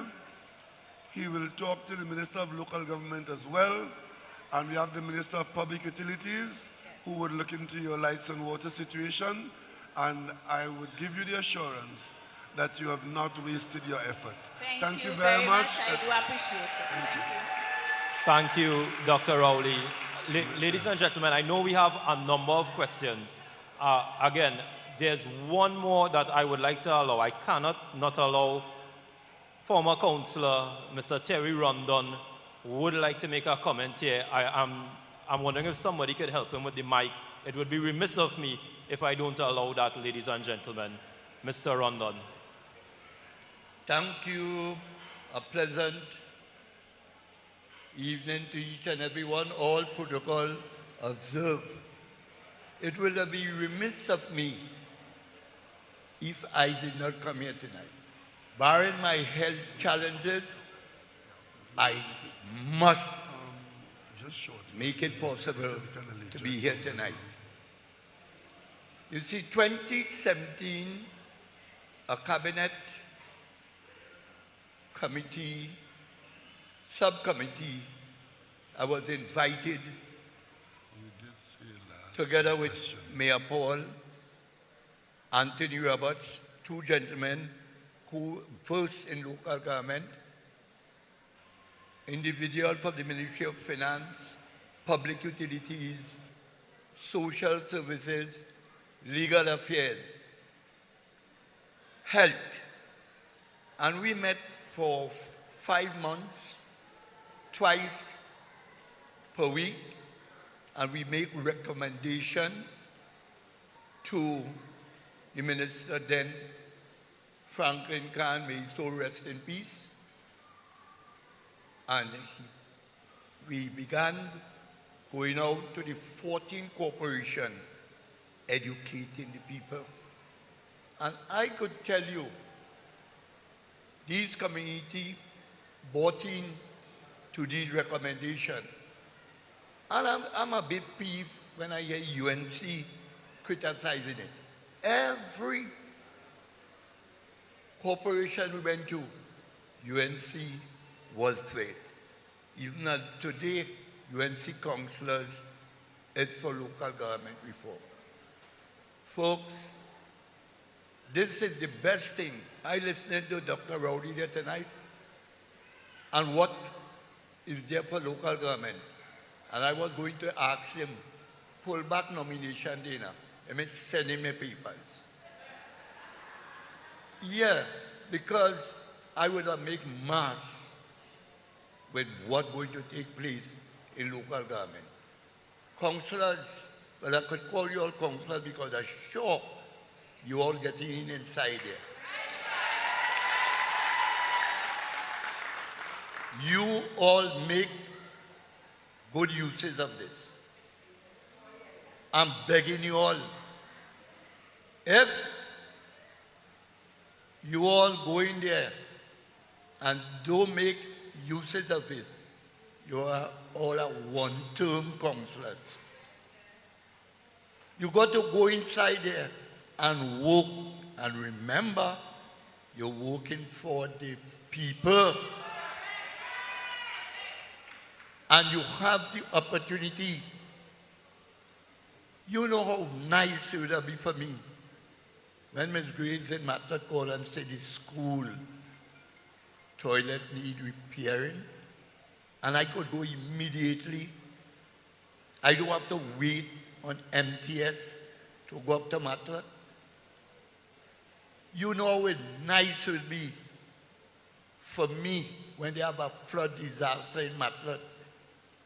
When they talk about fire is the first responder, if fire was the first responder, I will be a fire chief because I always there before. And you have it, although work with it, work with it. And another thing, my advice to you all, many a time I've seen with councillors, especially when the party is in power, they feel like the boss. Your accounting officer is the CO, and you work with your CO. In so doing, a CO could make you, a CO could break you. You work with it, and don't do like I see the UNC councillor doing in Grande. They perceive these people are PNM. Folks, on the 15th of August, and you know the 15th, the 14th you win, the 15th you open the playing field and let your policy be good for one, good for all. So folks, I am here today to give you all the advice. Last but not least, Dr. Rowley, I want to compliment Coordinator MP Monroe and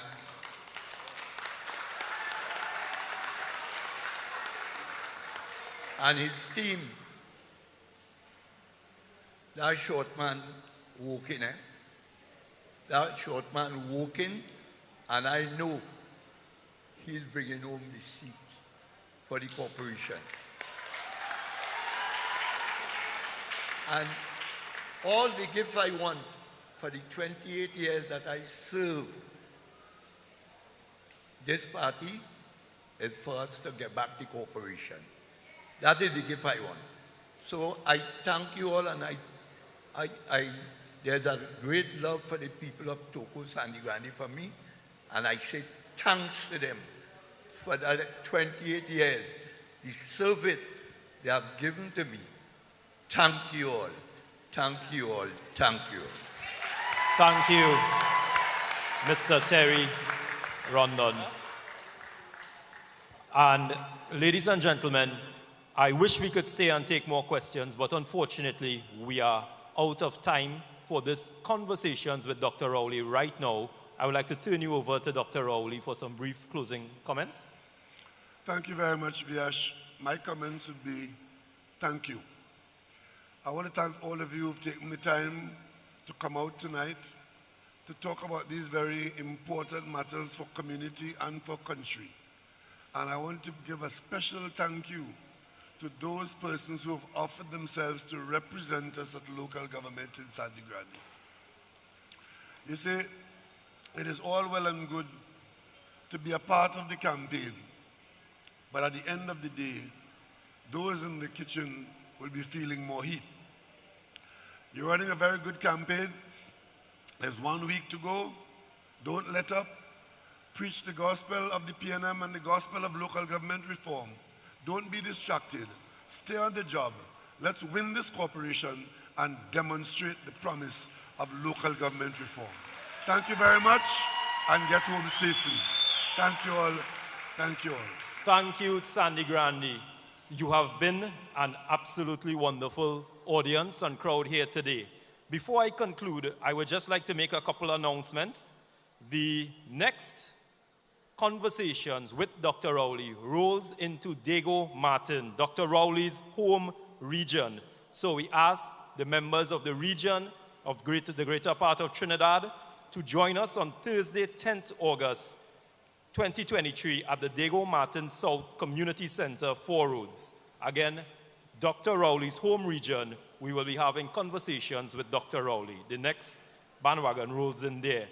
And lastly, there will be a power walk corner of Picton Road and Ramota Street starting at 3:30 p.m. right here through Sangre Grande, ending with a pan line at Cordet's Panyard, Foster Road, Sangre Grande.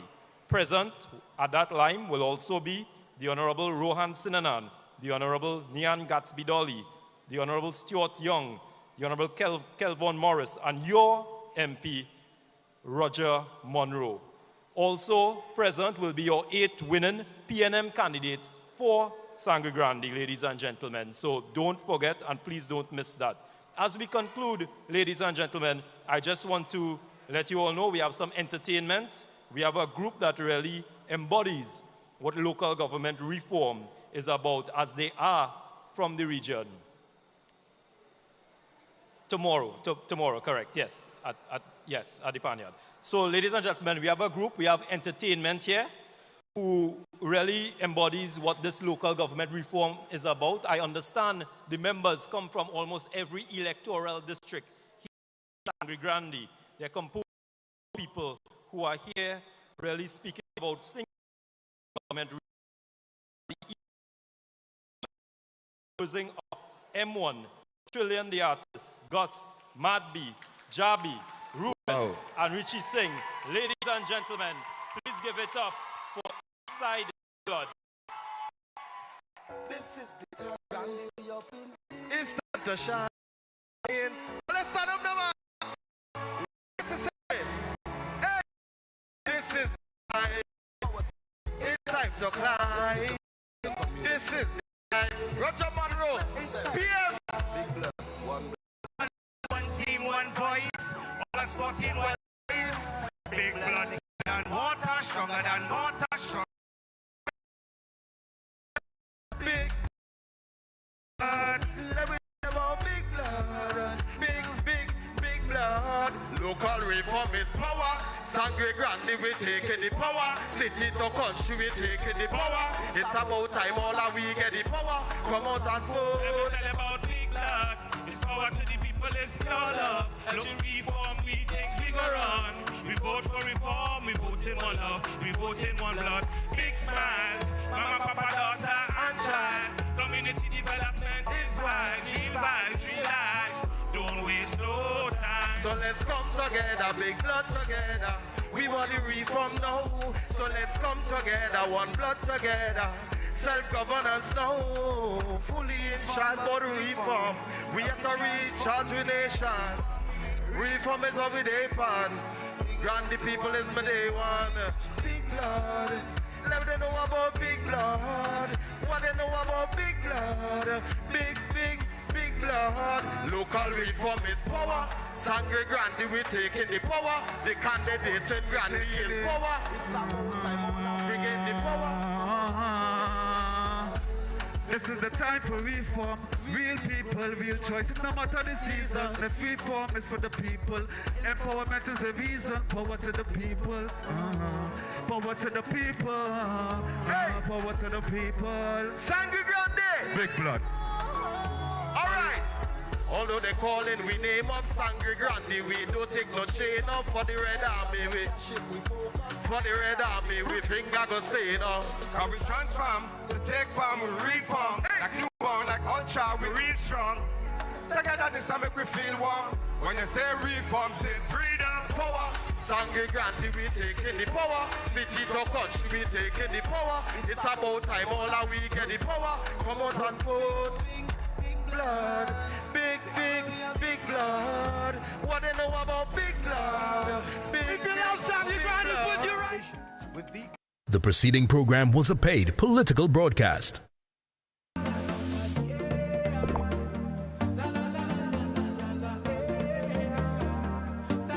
This is TTT.